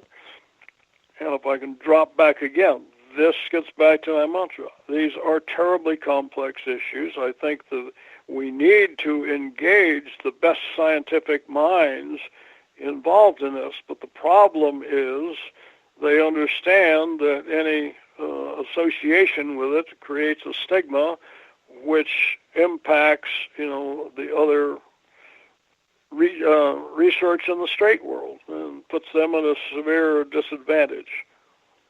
Again, very complex.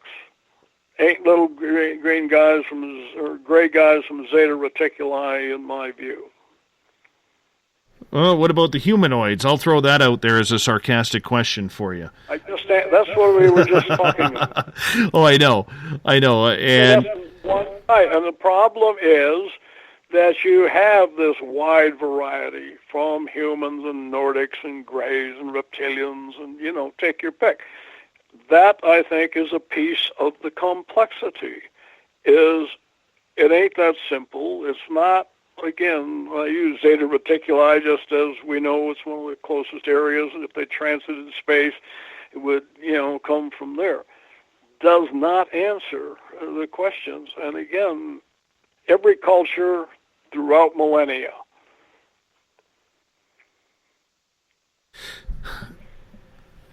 I'm baffled at what to say. Very rarely am I actually quite shut down on questions, because normally when we sit here on this show and we talk a lot about these subjects, whether it's Skinwalker Ranch or getting into the extraterrestrials and disclosure, which we will do in the next hour, usually it's not as complex. I think as humans or people who have had experiences or talk shows like this, Dr. Alexander, we're trying to simplify the subject so that we can all comprehend.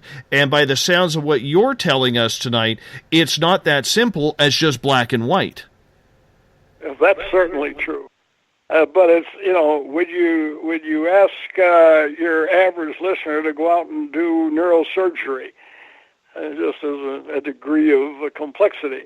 And I think that what one has to do is to get actively involved. One of the problems is that you have, again, this vast number, millions and millions, probably, I guess if we extrapolate, billions of people have had some form of psychic phenomena.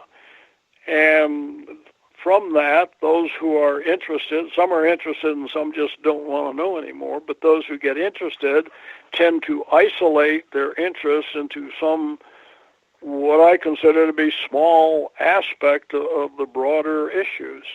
That's what leads me to, the complexity. And I totally understand why it makes sense.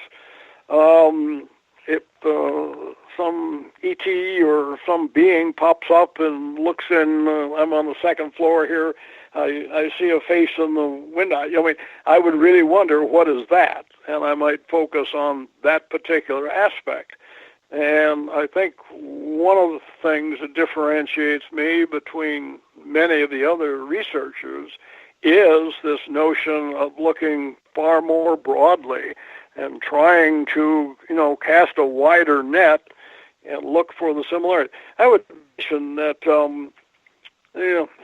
for several years I have been pushing a concept, what I call the need for a step back conference, in which what one would do is to bring together a number of senior researchers who have had, again, broad experience, and then start doing monstergrams, i.e. write on the board, say, all right, what are the observations?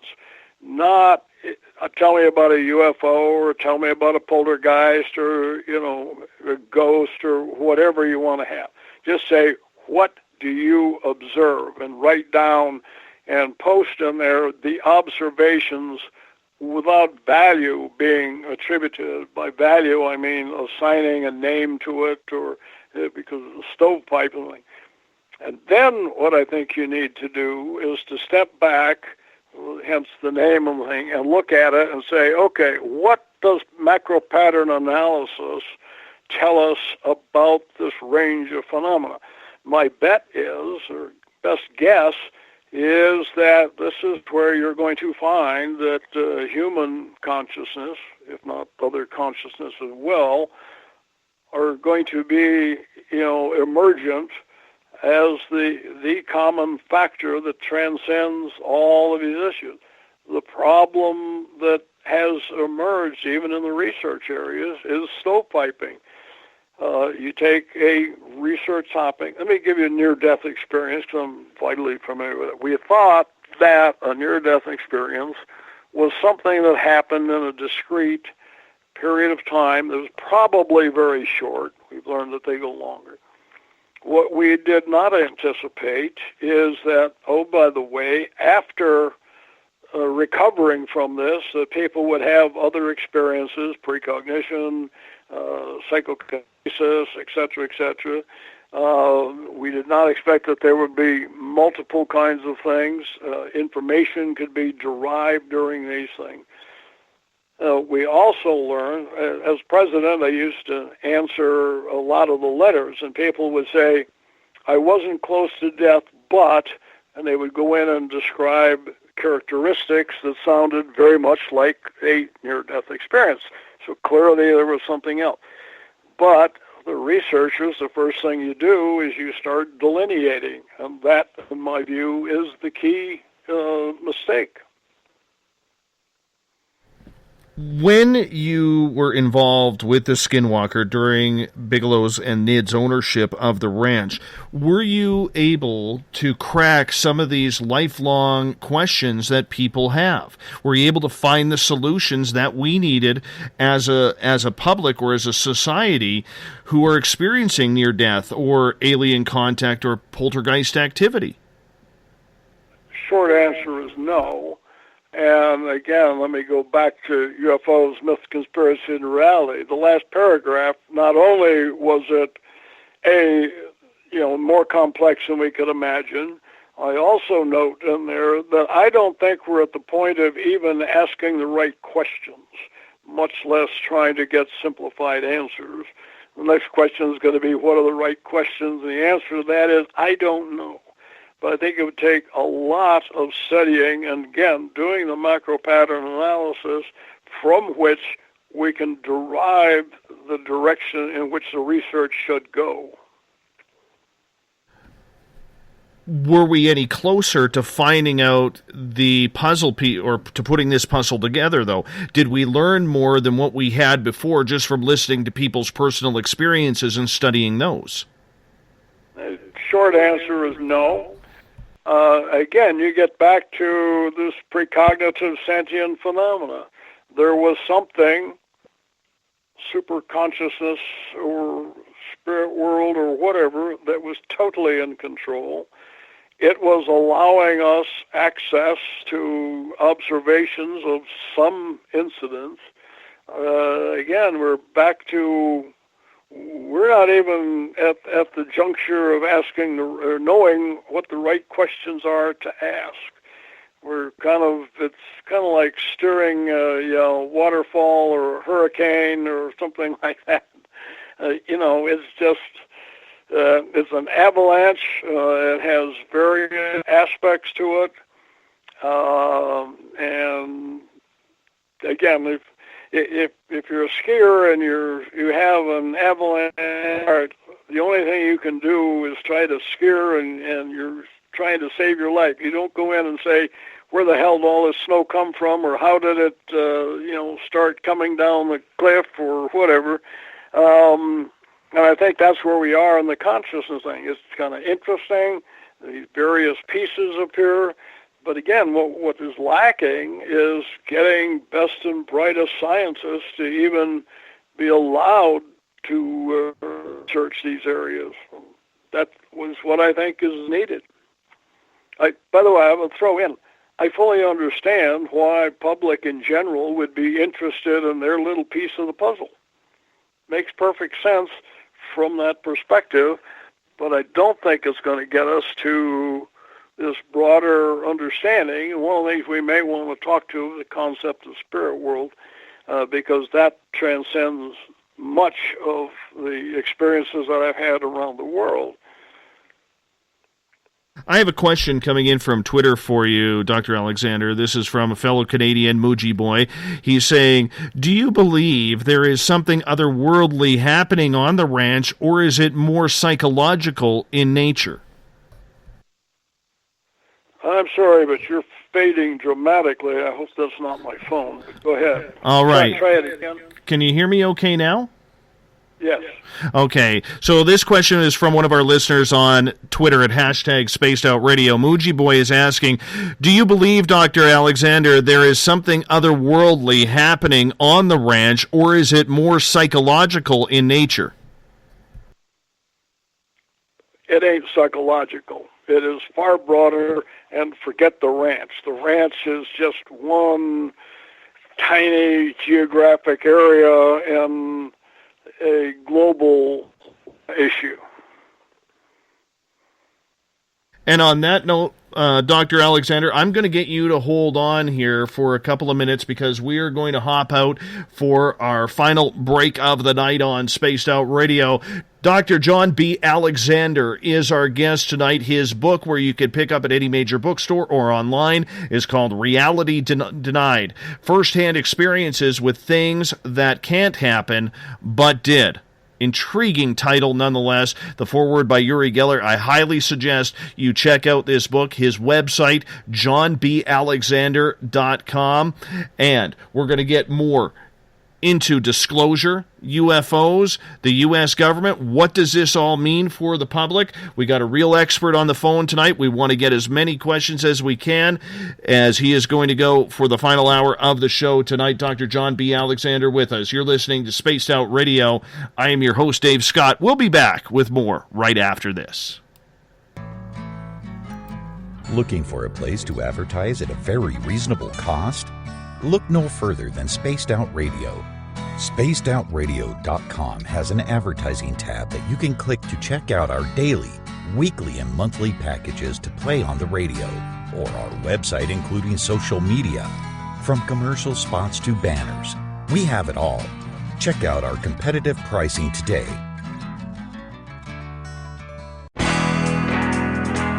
There's stories, then there's the truth. Do any of us really trust the news anymore? This is Jamie Sexton, owner of Rebel Planet News.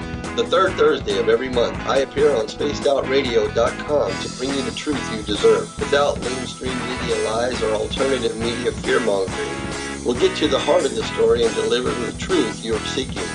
So come join us here for the Rebel Planet at SpacedOutRadio.com.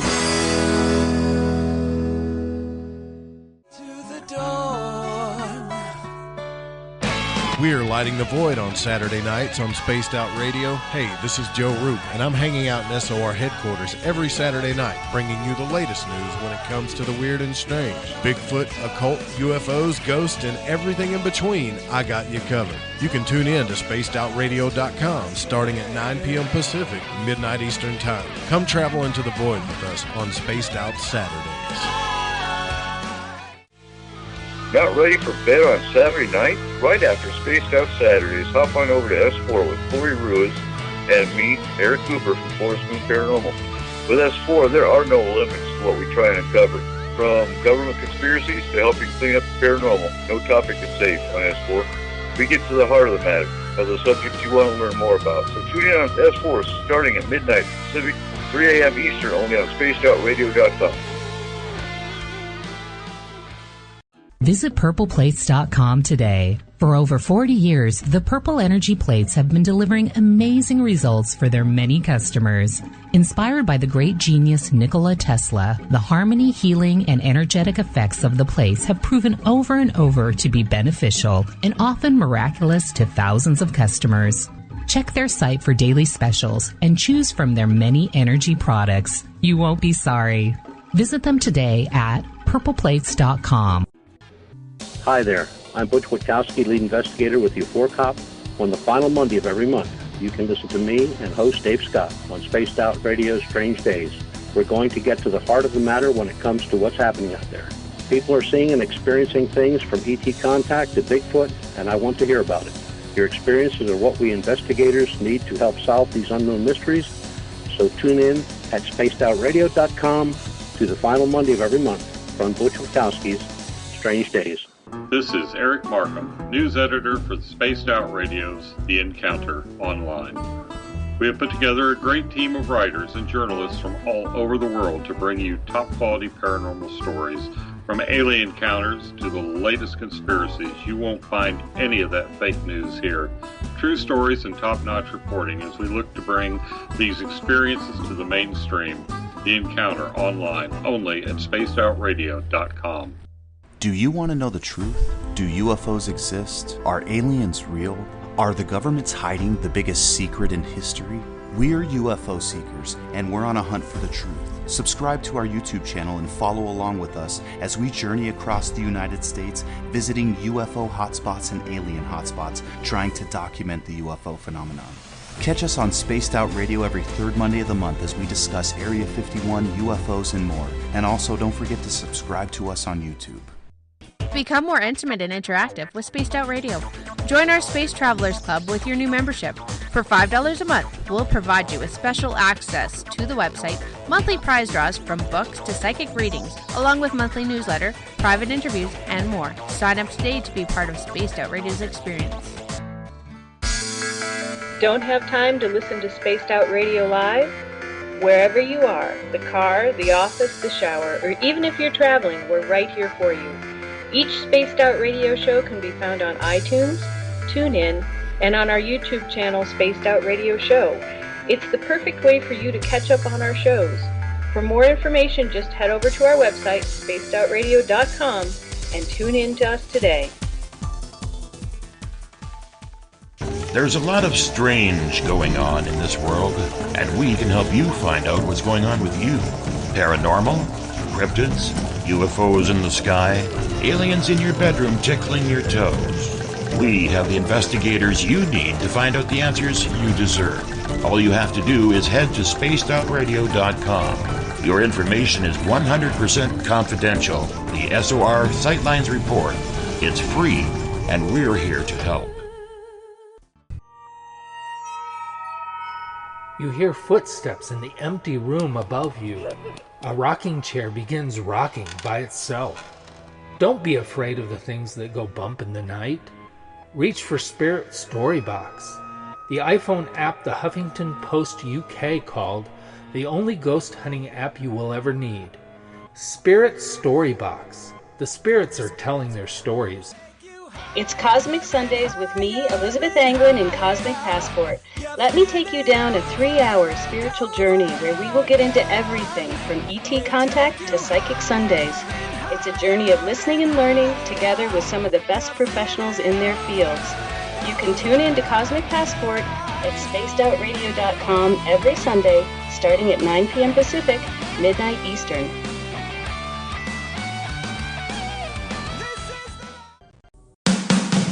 The views and opinions expressed by tonight's guest and topic of discussion do not necessarily represent the official policy or position of Spaced Out Radio, Spaced Out Weekend, Spaced Out Radio Limited, its hosts, syndicated carriers, or anyone associated with this broadcast.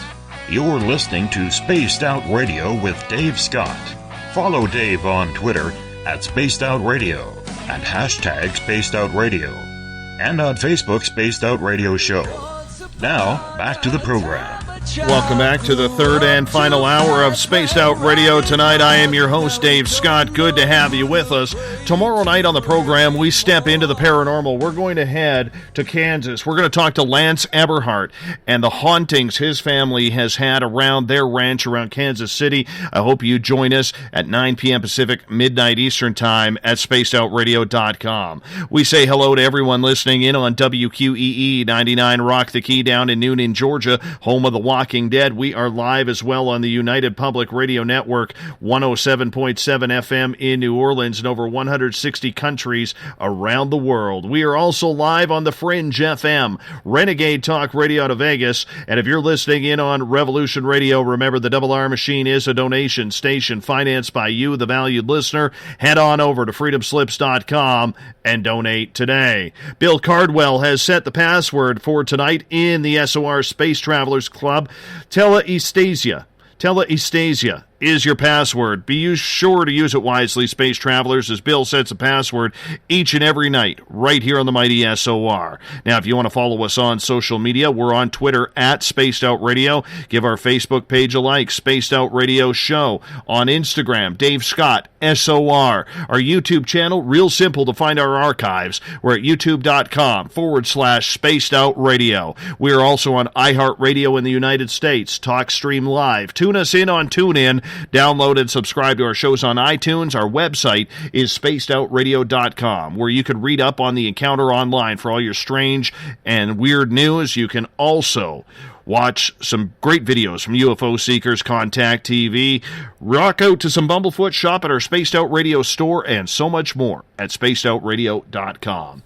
For the final time tonight, we introduce our guest, Dr. John B. Alexander. He is the author of Reality Denied, First-Hand Experiences with Things That Can't Happen But Did. He also worked with Robert Bigelow at the Skinwalker Ranch, and Dr. Alexander's website is johnbalexander.com. Dr. Alexander, welcome back to the show. Right before the break, you were answering a question about the psychological aspect of a lot of the happenings, and you wanted to continue that from a question from Muji Boy from Twitter. Yeah, I think the answer is quite simple. A lot of people want to say, oh, it's just imagination or imaginal. Remember the story that we gave about the wolf that got shot, about the calf that was exsanguinated and eviscerated. A host of these others have physical attributes. So, kind of by definition, this is not a psychological aberration. You might say that, question that when you get into interaction with sentient beings or notions and all that. But many of these phenomena, I'm sure if we're going to go in the UFO area, these are very physical. Are we talking physical as in the point of the entity is physical, or their abilities to harm physical beings like cows or humans? I can't say any of those are accurate. What I can say is there are physical events that occur that defy explanation. And so it's not just somebody, you're not relying on personal observation or did somebody think something. There are certainly those aspects to it. But across the board, these are incidents that are occurring in what we call consensus reality. The reality that we agree upon is what we call the real world, if you will. Mm-hmm. Once again, very hard for a lot of people to understand because we look at things and try and break things down so much with simplicity that I don't think the real public who is having these experiences could really comprehend what you are trying to tell them or the research is trying to tell them. Does that frustrate you at times that the public just isn't open-minded enough to figure out what's been studied and how much there is still to go? Frustrated, no. I am mystified at times, again, by the complexity of the incidents. I totally understand why any individual who has had a mystical experience of, kind of any sort, visitations, precognition, psychokinetic activity around them, apparitions, take your pick. If that happens to an individual who is not steeped in the mythology and the background and the scientific literature of the area, I fully understand why that would be become a paramount interest to them. My admonition, again from the scientific perspective, is that we need to back off and look at these things through a much broader prism. Mm-hmm. But how can the general public do that, sir, with all due respect to your research? I don't know that they can. I don't know that they can. And again, we're talking the difference between individuals who, many of whom have had experiences, maybe multiple ones, versus what I'm addressing is the need for the scientific community to become involved in looking at these and try to find the underlying aspects. The fundamental mistake, in my view, in looking at not just phenomena, but everything, is that in the West, we come from a materialistic worldview. That, we have spent, use the Large Hadron Collider as an example, spent $17 billion on that, and out of which we find that they have the Higgs boson, which they talked about being the God particle, i.e. you cut things into smaller and smaller parts, and at some point you get to some fundamental it that defines things and everything is built from. But the problem was, even after you found that, along came pentaquarks. Others. The issue of belief systems, I think, is center to the issue. We in the West came from the predominantly educational system that supports the materialistic view. There must be, physical answers to everything. If I, talk about my experiences around the world, I can tell you most of the world has a different worldview, and that interactions with a spirit world or worlds are part of the norm. I often use Brazil as an example. I've done a lot of work down there, most of it in what you'd call straight world. I've been invited in at very, very high levels. And what's interesting is I deal with people who were senior military officers, who were ministers, meaning governmental ministerial level and that, extremely well educated, again in academic institutions that generally follow, this materialistic view, and yet they incorporate a view of the spirit world and can integrate those things. Again, West United States and Europe in general cannot integrate. They ask, is it either or? And yet, there are examples of that. But again, throughout the world, I deal with shamans in various places, and they integrate the real world and the spirit world as if it were a continuum. In the West, we view, if you even accept the possibility of a spirit world, that is something that is separate and distinct from the physical world as we know it. And again, we're back to really, really complex. But I think your listeners, particularly ones in, Europe and the United States, all come from a belief system that's predominantly materialistic. Quick question from Kevin in the SOR chat room. He is asking, how accurate, Mr. Alexander, do you feel the movie The Men Who Stare at Goats was? That is a joke, right? Well, you know what? Sometimes our audience wants to know the most intriguing questions. If you go to my website, near the back, I actually have a kind of a detailed analysis.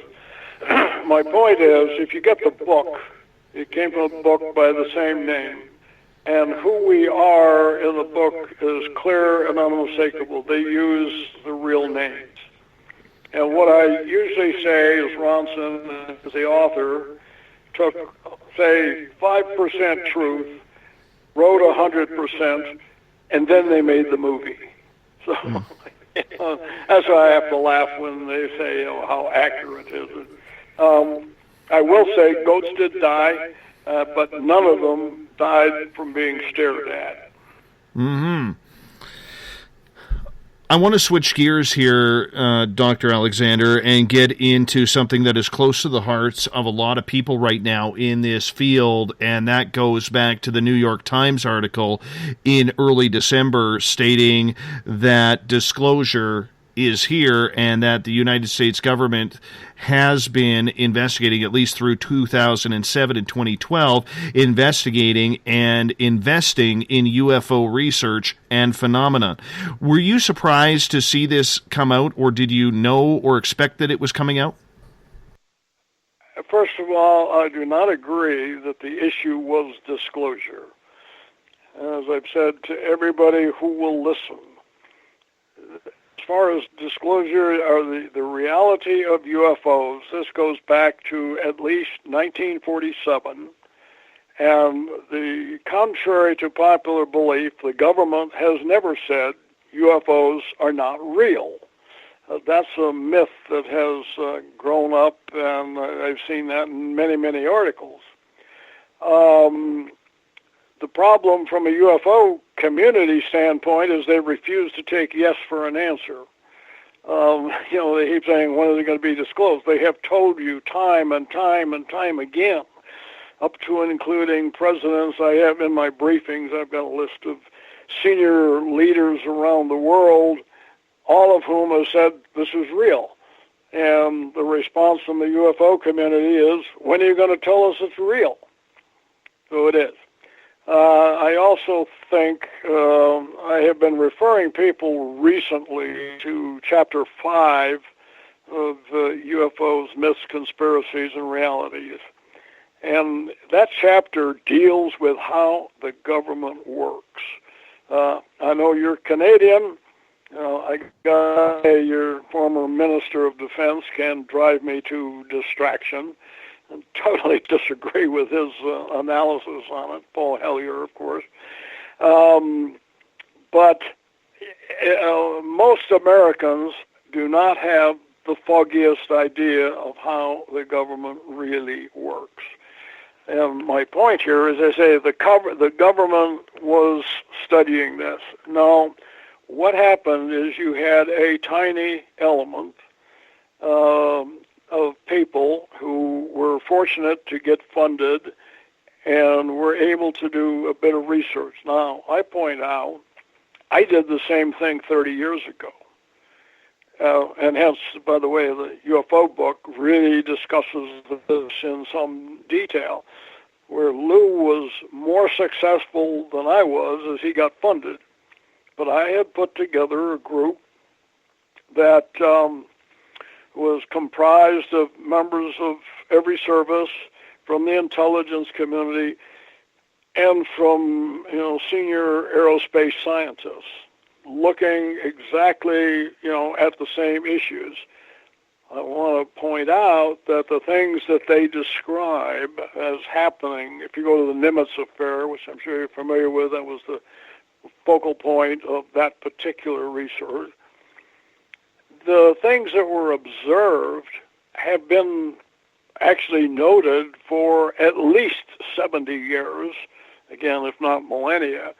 But, flying objects with those characteristics, i.e., accelerating at great speeds, making right-angle turns with G-forces that would kill any living system as we know it, visible, disappear, in the water, I don't care what your characteristics are, all of those have been observed. The difference now is we got some better sensors. So we had a bit of data, but I don't think we're one step closer to solutions. What I've noticed from this entire recent disclosure, and I agree with you that the government has never really denied it. They've never just, at certain points, really said it's out there. Let me back up. You've got a key issue. What do you mean by the government? Well, if I look at it on a Canadian side, I would say my Prime Minister on down. What do you mean on down? So if somebody, someplace in the entire establishment happens to look at UFOs or have individual interest in something, does that mean the Canadian government is involved in it? Well, the Canadian... I'm being a bit harsh here, but I understand. Right. But one of the things I have talked about extensively is the difference between individual interest in various areas and institutional responsibility. One of the key things that I found in the study that I ran 30 years ago was nobody's in charge. Lots of people were interested. American government has, millions of people. If you extrapolate that to contractors and all that, many millions of people. We know that about 10% of, between 7 and 10% of the adult population has seen something that they believe to be a UFO. That is true in, the government organizations as well, particularly the military. So do you have individuals who are interested in these things? That can be yes. That does not, therefore, infer that the government, as an institution, has interest in these areas. I might mention that something that came up. For example, Lou, who had a personal experience with Mattis, and actually, our Secretary of Defense. When this issue broke, our Secretary of Defense had warning of, like a couple of hours before the article broke, and had no idea that this had ever gone on. So you got little pockets. I mentioned that I, worked in the Pentagon once upon a time. I say I used to run around looking for this guy, Pentagon, because the Pentagon says this and the Pentagon says that. And my point is the Pentagon doesn't say anything. It's a big stone building, which is occupied by around 30,000 individuals who have a wide variety of belief systems and interests. So your individuals, and some of them speak from an institutional perspective, but not everything that, any one of those 30,000 people might believe, think, or study can be attributed to governmental interest or responsibility.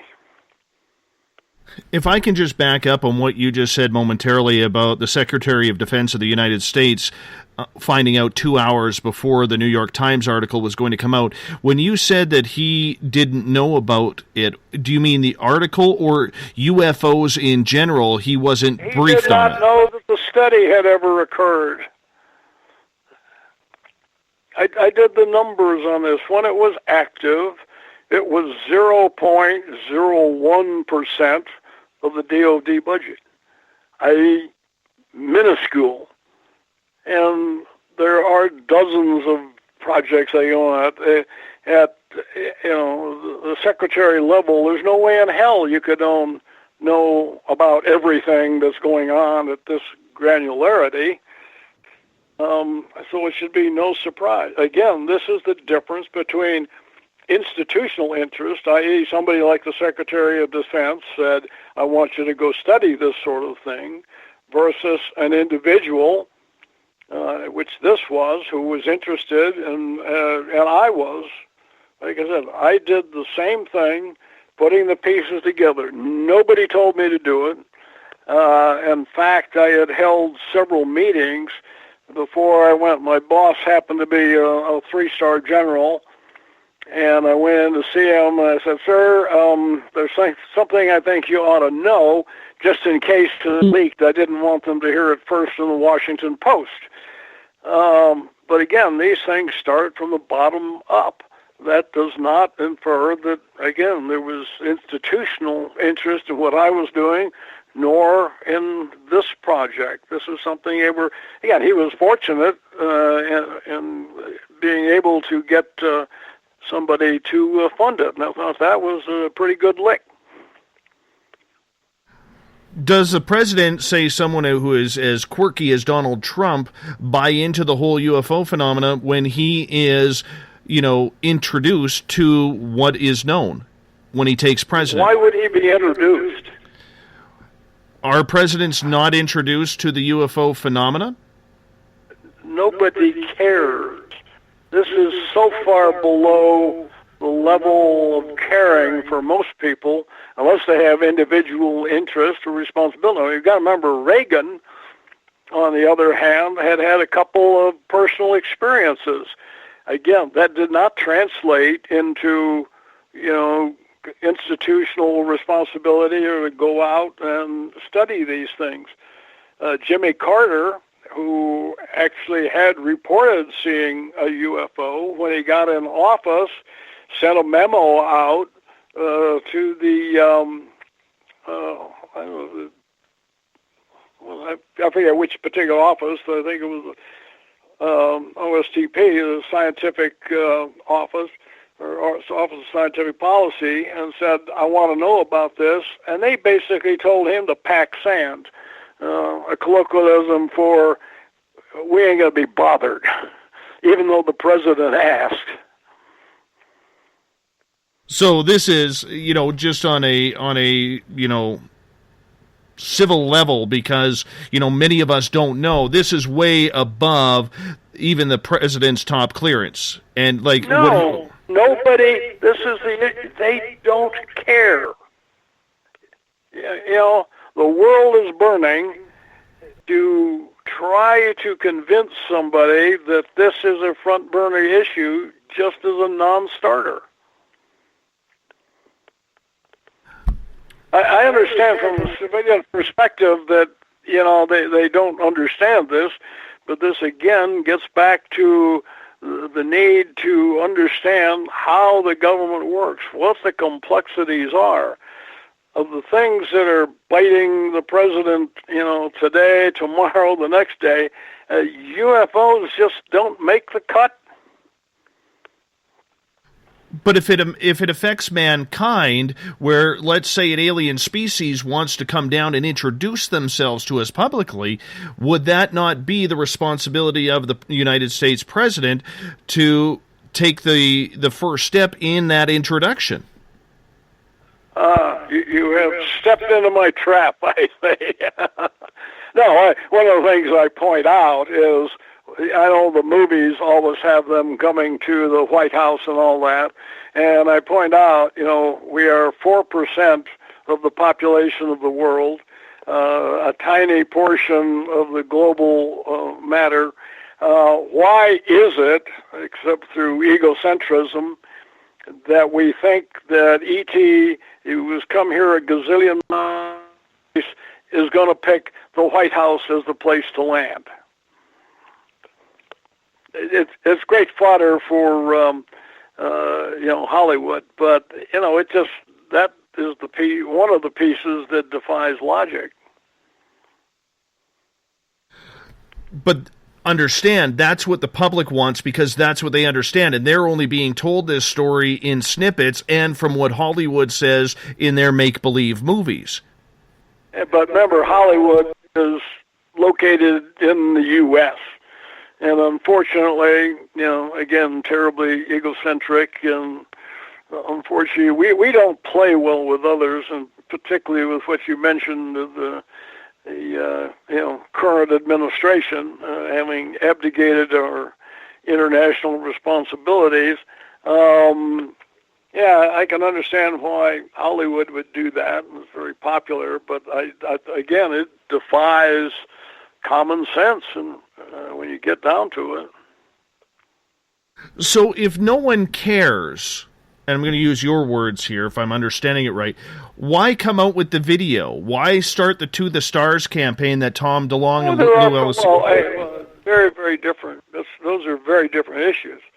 Why DeLonge? That's a case where an individual decided to put concerted effort into answering these questions.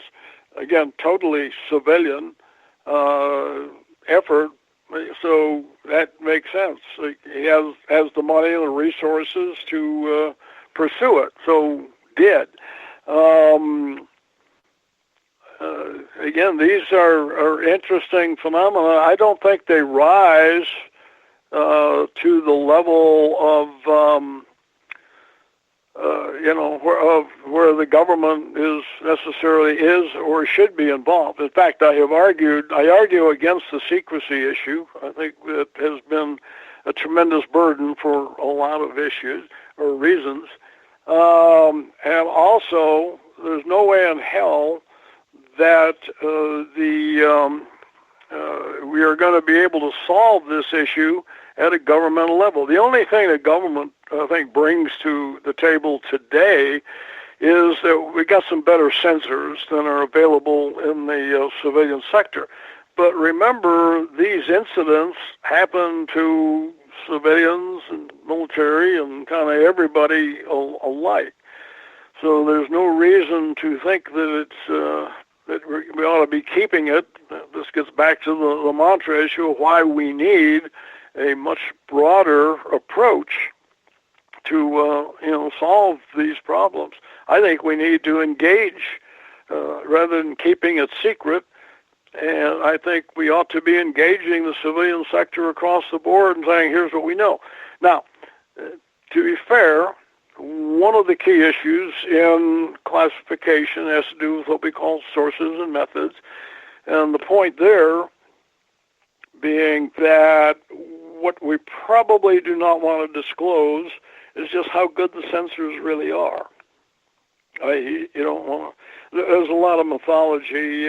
Just watched a movie last night that's coming out shortly, Commuter, and in it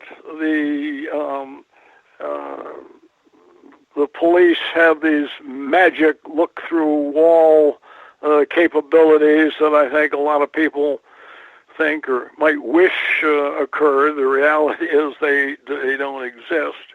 And so you have people responding to, again, things that are not terribly realistic as to what these institutions actually know or would care about. I understand that exact points of what you're saying here. But the people who are having those experiences, whether it's contact, whether it's sightings in the skies, or they've been abducted, or there's people going as far as saying about, some sort of government infiltration, if we could use that word, with MK Ultra and programs like that, there's a lot of people who think that their entire life is on the line because it's something that they never thought would occur in their life. But this experience has happened and hasn't changed their entire direction. So how do you suggest people deal with those situations?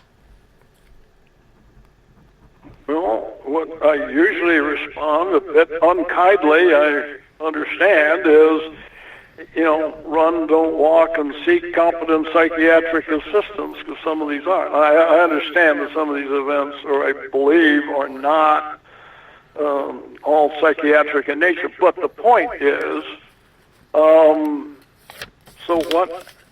why is it the government's responsibility to answer, complex issues about what's happened in one's life?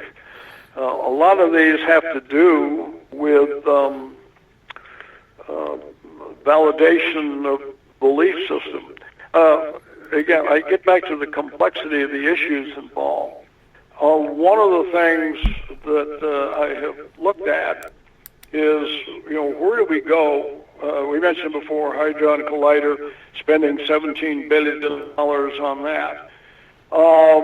Why is it that we don't spend, some kind of money like that looking at the issues of continuation of consciousness beyond bodily death? Because that is something that is going to affect 100% of the population at some point.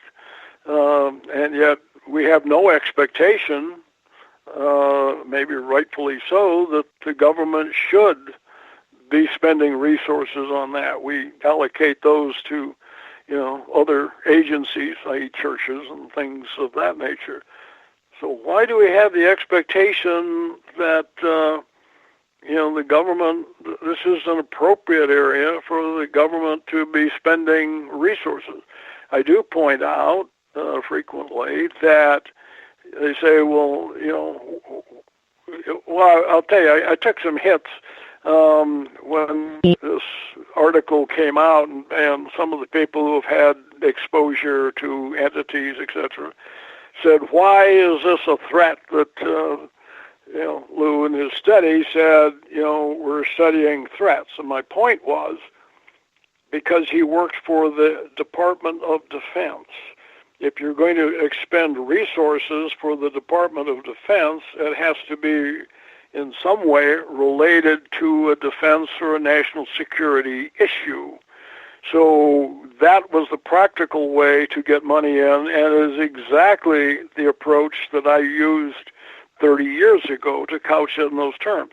There is no, in the United States government, I suspect in the Canadian government, there is no Department of Good Ideas or things we ought to look at.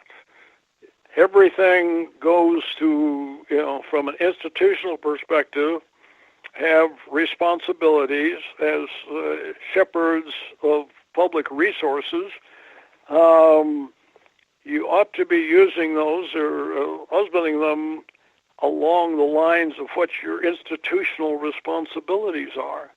And I understand that the UFO community, whatever that is, thinks that this is the hottest, the front burner items. I keep hearing it will change everything. If you understood that ET was here, my response to that is no, it won't. Because confirmation of what you already believe is not the game changer. It doesn't change everything. So again, we get back to what is it that these institutions ought to be doing, and they would be criticized, and rightly so, and this is exactly what happened to that program. Once it rose to the level where it could be seen, people said, that's a misapplication of resources. Now, UFO community would not agree with that. I understand that. But I think 90% of the population would. This leads to Eric in the chat room's question. If you were in charge then, how would you educate people about the UFO phenomenon? That is an intriguing question. And actually, if you look at To the Stars, that is one of the major areas that they are trying to engage, and specifically to do it through entertainment media, and to what Tom DeLonge was concerned about was that, and in fact true, if you look at UFO researchers, most of us are dinosaurs. I go to the meetings, and believe me, the Society for Scientific Exploration will be hosting this meeting. Well, I'm hosting it here in Las Vegas in June. And we have been trying for decades to get young folks interested. And that's an area that Tom is using his celebrity, because he is recognized by a lot of younger folks, and to get them actively involved. I would divide it into a couple of things. One's providing information, accurate information, and another area would be considered serious research into a number of these areas. I would spend a lot more money, but I don't know that it would be federal money, Canadian or American, as to how you can justify the application of finite resources in these areas. Do you think the mainstream public overall is ready to learn the truth, though, about the UFO phenomenon that we have been visited for centuries and probably millennia? Because the way society is today, especially as you pointed out here in North America, that there are so much more interesting things to talk about rather than UFOs, that it's really a forgotten and almost still a taboo subject to even get into. Well, the Kardashians would probably get a bigger interest level. I have no idea why. I think our interest in celebrity and other things has distracted, much to the detriment of society. And you look at the issues with social media and spreading gossip and things. Again, you get back to, I'm not sure I agree with the statement that we have been visited per se. Again, that's because I come down against the extraterrestrial hypothesis. I do think that there are interactions between, again, humans and sentient non-humans. Does that mean visitation? Again, we're back to terribly complex issues. I mentioned I'm much more interested now in issues of, spirit worlds or things that are obviously kind of either co-located or somehow interacting with consensus reality as we know it. Your term visited tends to imply, again, ETH, that somebody from out there came here. And I don't think, I'm not ready to make that leap yet. I do think the interactions occur and that people have been interacted with. Not sure that means that it's ET. One of the issues that has come up on this show about disclosure is, we'll take two names. We'll take Dr. Stephen Greer, who 20-some years ago held the UFO Congress in Washington State, where disclosure apparently happened at the Media Club, and then now you have Tom DeLonge. Now, back then, Greer came out, and he's still on the point that his government sources says extraterrestrials are here, they're sentient beings, and we need to start making peace with them and learning from them, whereas DeLonge is taking everything on a threat, even going as far as when he was interviewed on Joe Rogan saying we need to squash these aliens from coming down here, or any potential aliens from coming down here, and maybe we should look at putting nuclear weapons into space. Two sources, or two different sources. Both equally wrong. The problem with Greer is he puts out lots of stuff. Everyone ends up with send him money. If ET is here, as I have pointed out repeatedly, it ain't for our benefit. If you look at the interactions that occurred and the issues that are happening around the world, i.e., poverty and agriculture and climate change and wars, ET just hasn't helped a whole lot in any of these areas. Doing an interview today, and I point out Tom Friedman's book called The World is Flat, Hot, and Crowded. And my point there is, if we sent out the ET, he didn't answer the phone, and we are the ones who would better get busy to, sort out this mess. Do not think that some mystical being is going to swoop in with all of the answers. And again, if these interactions have been going on for a long time, but they certainly haven't changed the course of societal development.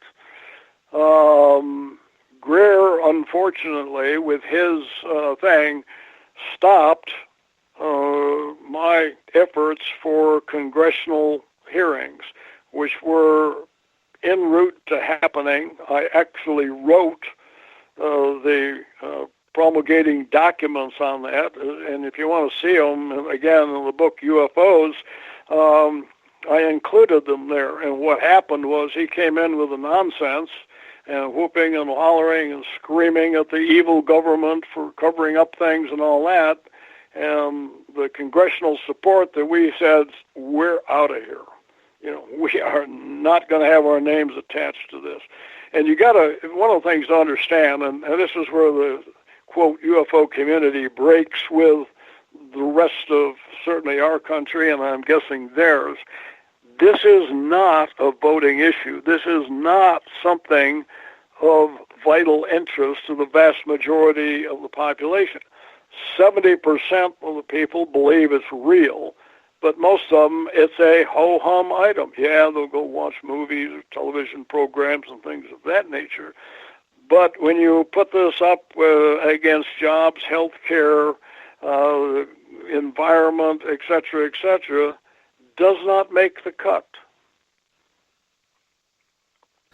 From a political perspective, well, I'll give you an example. When we were going to have the hearings, I was talking to the congressman, and I said, can you take a 20-point hit in the polls?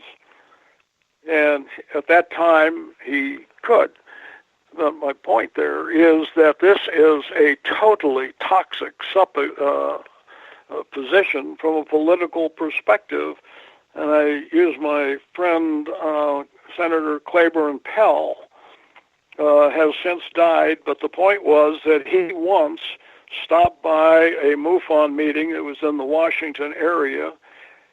The Washington Post got on that, and it literally followed him to his obituary, and not a good thing. So why are so many experiencers fearing things or people like the Men in Black? Are you buying into those types of stories? Are you saying they are not real? We didn't discuss the topic.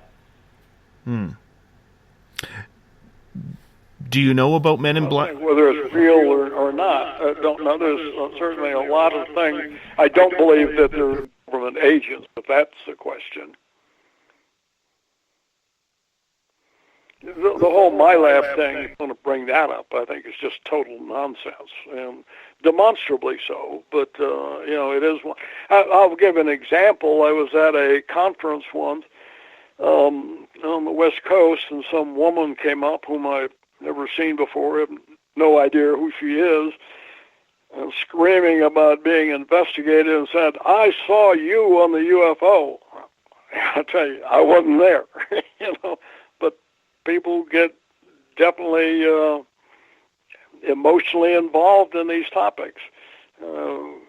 We do know that I'm writing an article that'll come out now, but the malignant,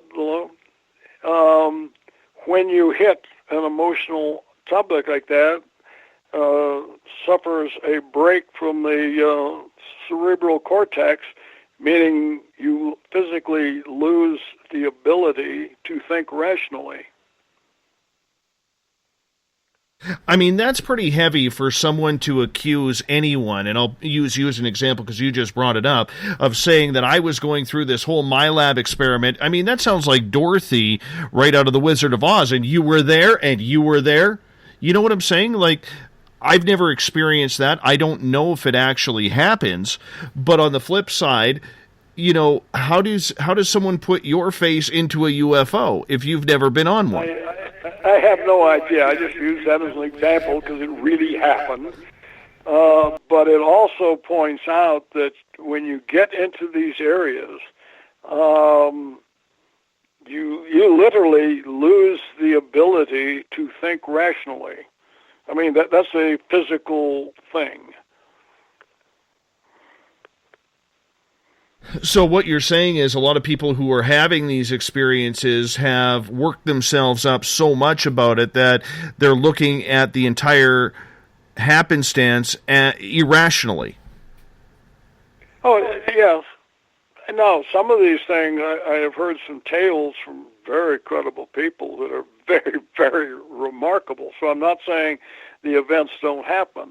I am saying that the values, if you like in MyLab, the military abductions, if you will, and we looked at that when the topic first came out, and you say, well, how many people are involved? Now, the guesstimate the number of people who claim to have been abducted varies. Let's conveniently put it on 1 million or so, or even you did 100,000, and yet they say, part of the scenario is they've been abducted throughout their life, that they're monitored constantly, that they're picked up periodically and examined, tossed back. Now, you want to attribute that usually to the U.S. government. I say, okay, well, how do you do that? You got to remember that, usually now say satellites. You got to remember these incidents were reported long before the constellations were up. So if you start saying, what does it take to monitor this number of people?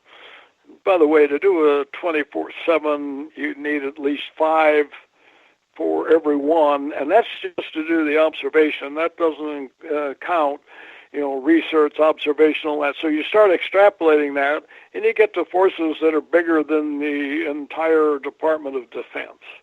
So obviously, that's just not true. And you find that, again, you got a few people, individuals who are personally interested, but to extrapolate this to institutional responsibility and involvement, it's just, again, demonstrably false. But even so, it does pick up a lot of steam, particularly in the whole conspiracy theory realm. Do you believe then, and I'm wearing a tinfoil hat here, not really, but I can put one on, it is behind me, that the United States has any sort of alien technology or material? No.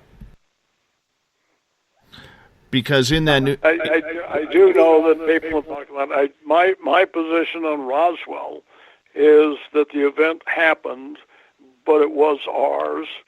And I have met with one, Jesse Marcel Jr., and there was another one who we think had access to the material at the time. They were put in front of a series of materials and said, "Do you see that?" Both of them said, "This is it," and they pointed to metallized mylar, and that material did exist in 1947, and it had all of the properties that were described by Jesse Sr. and others who claim to be involved.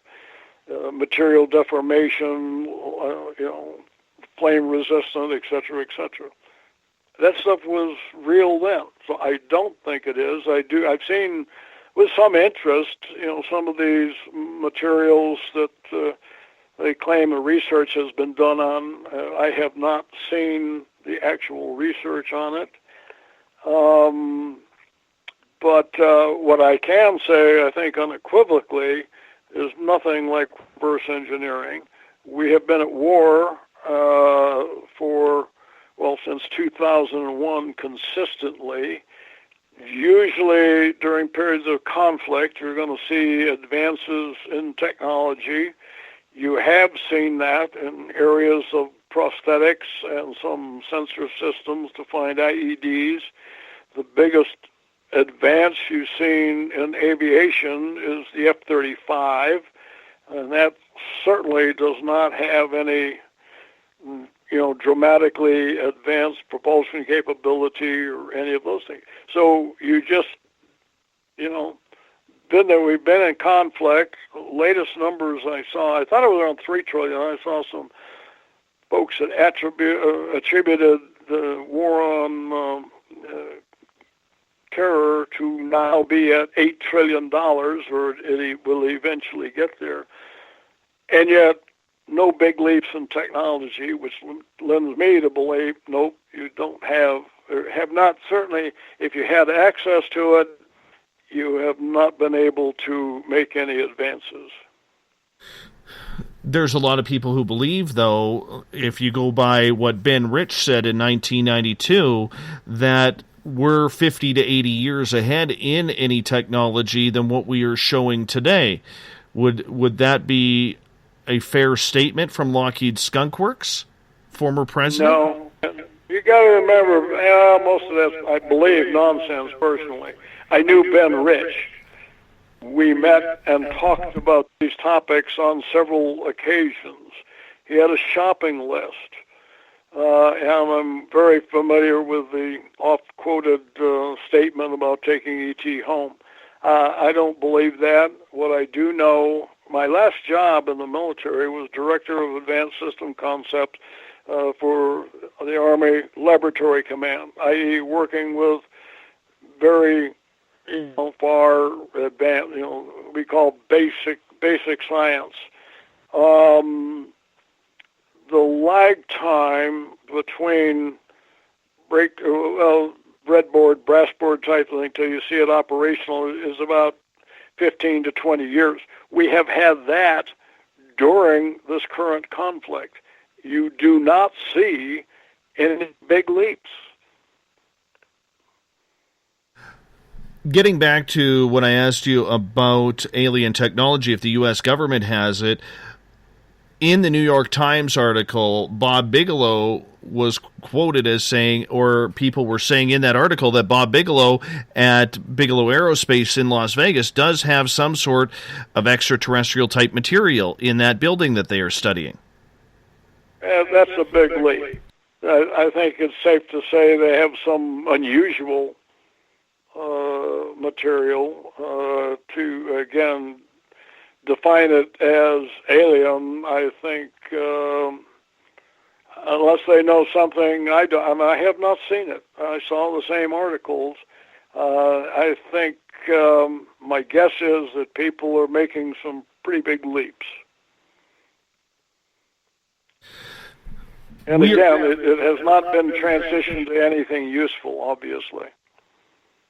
We're winding down on time here. We only have about 2.5 minutes left with you tonight, and I want to, in advance, say my great appreciation for you coming on this show and giving us an opportunity to ask you some pointed questions, and thank you for answering very candidly on both the Skinwalker Ranch and on disclosure. We really appreciate that. Well, I should mention, you've given out the website. My email address is on there, and I really answer questions. Do you enjoy talking to the public about these subjects, considering we are so, not understanding of these topics? Short answer is yes. And I think it's important because one of the biggest advantages to me is I keep finding more and more amazing cases that come in. Some I might have thought originally, if you look at the second chapter of Reality Denied, this whole incident with Chris Bledsoe, with my UFO sighting there, I mean, that's one that just defied credibility until it happened to me. And so I enjoy the interaction and certainly get onto some pretty remarkable experiences that would not otherwise be exposed to. And until then, for most people, the mystery continues. And I think that... I'm sorry, sir?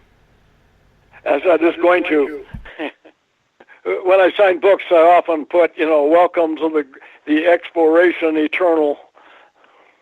Do you ever see a day when we will get the full answer to absolutely everything that is going on, from alien life in outer space to what happens after we die?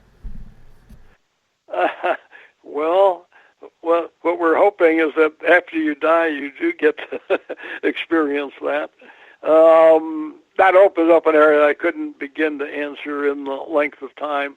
As far as life in outer space, I think that's an absolute certainty, and that's just based purely on mathematics and the probabilities based on the number of planets that we know exist out there, and planets that are potentially habitable. Dr. John Alexander, thank you so much for being on Spaced Out Radio tonight. Would you do me a favor and just tell people your website, your books, where they can get in touch with you once again?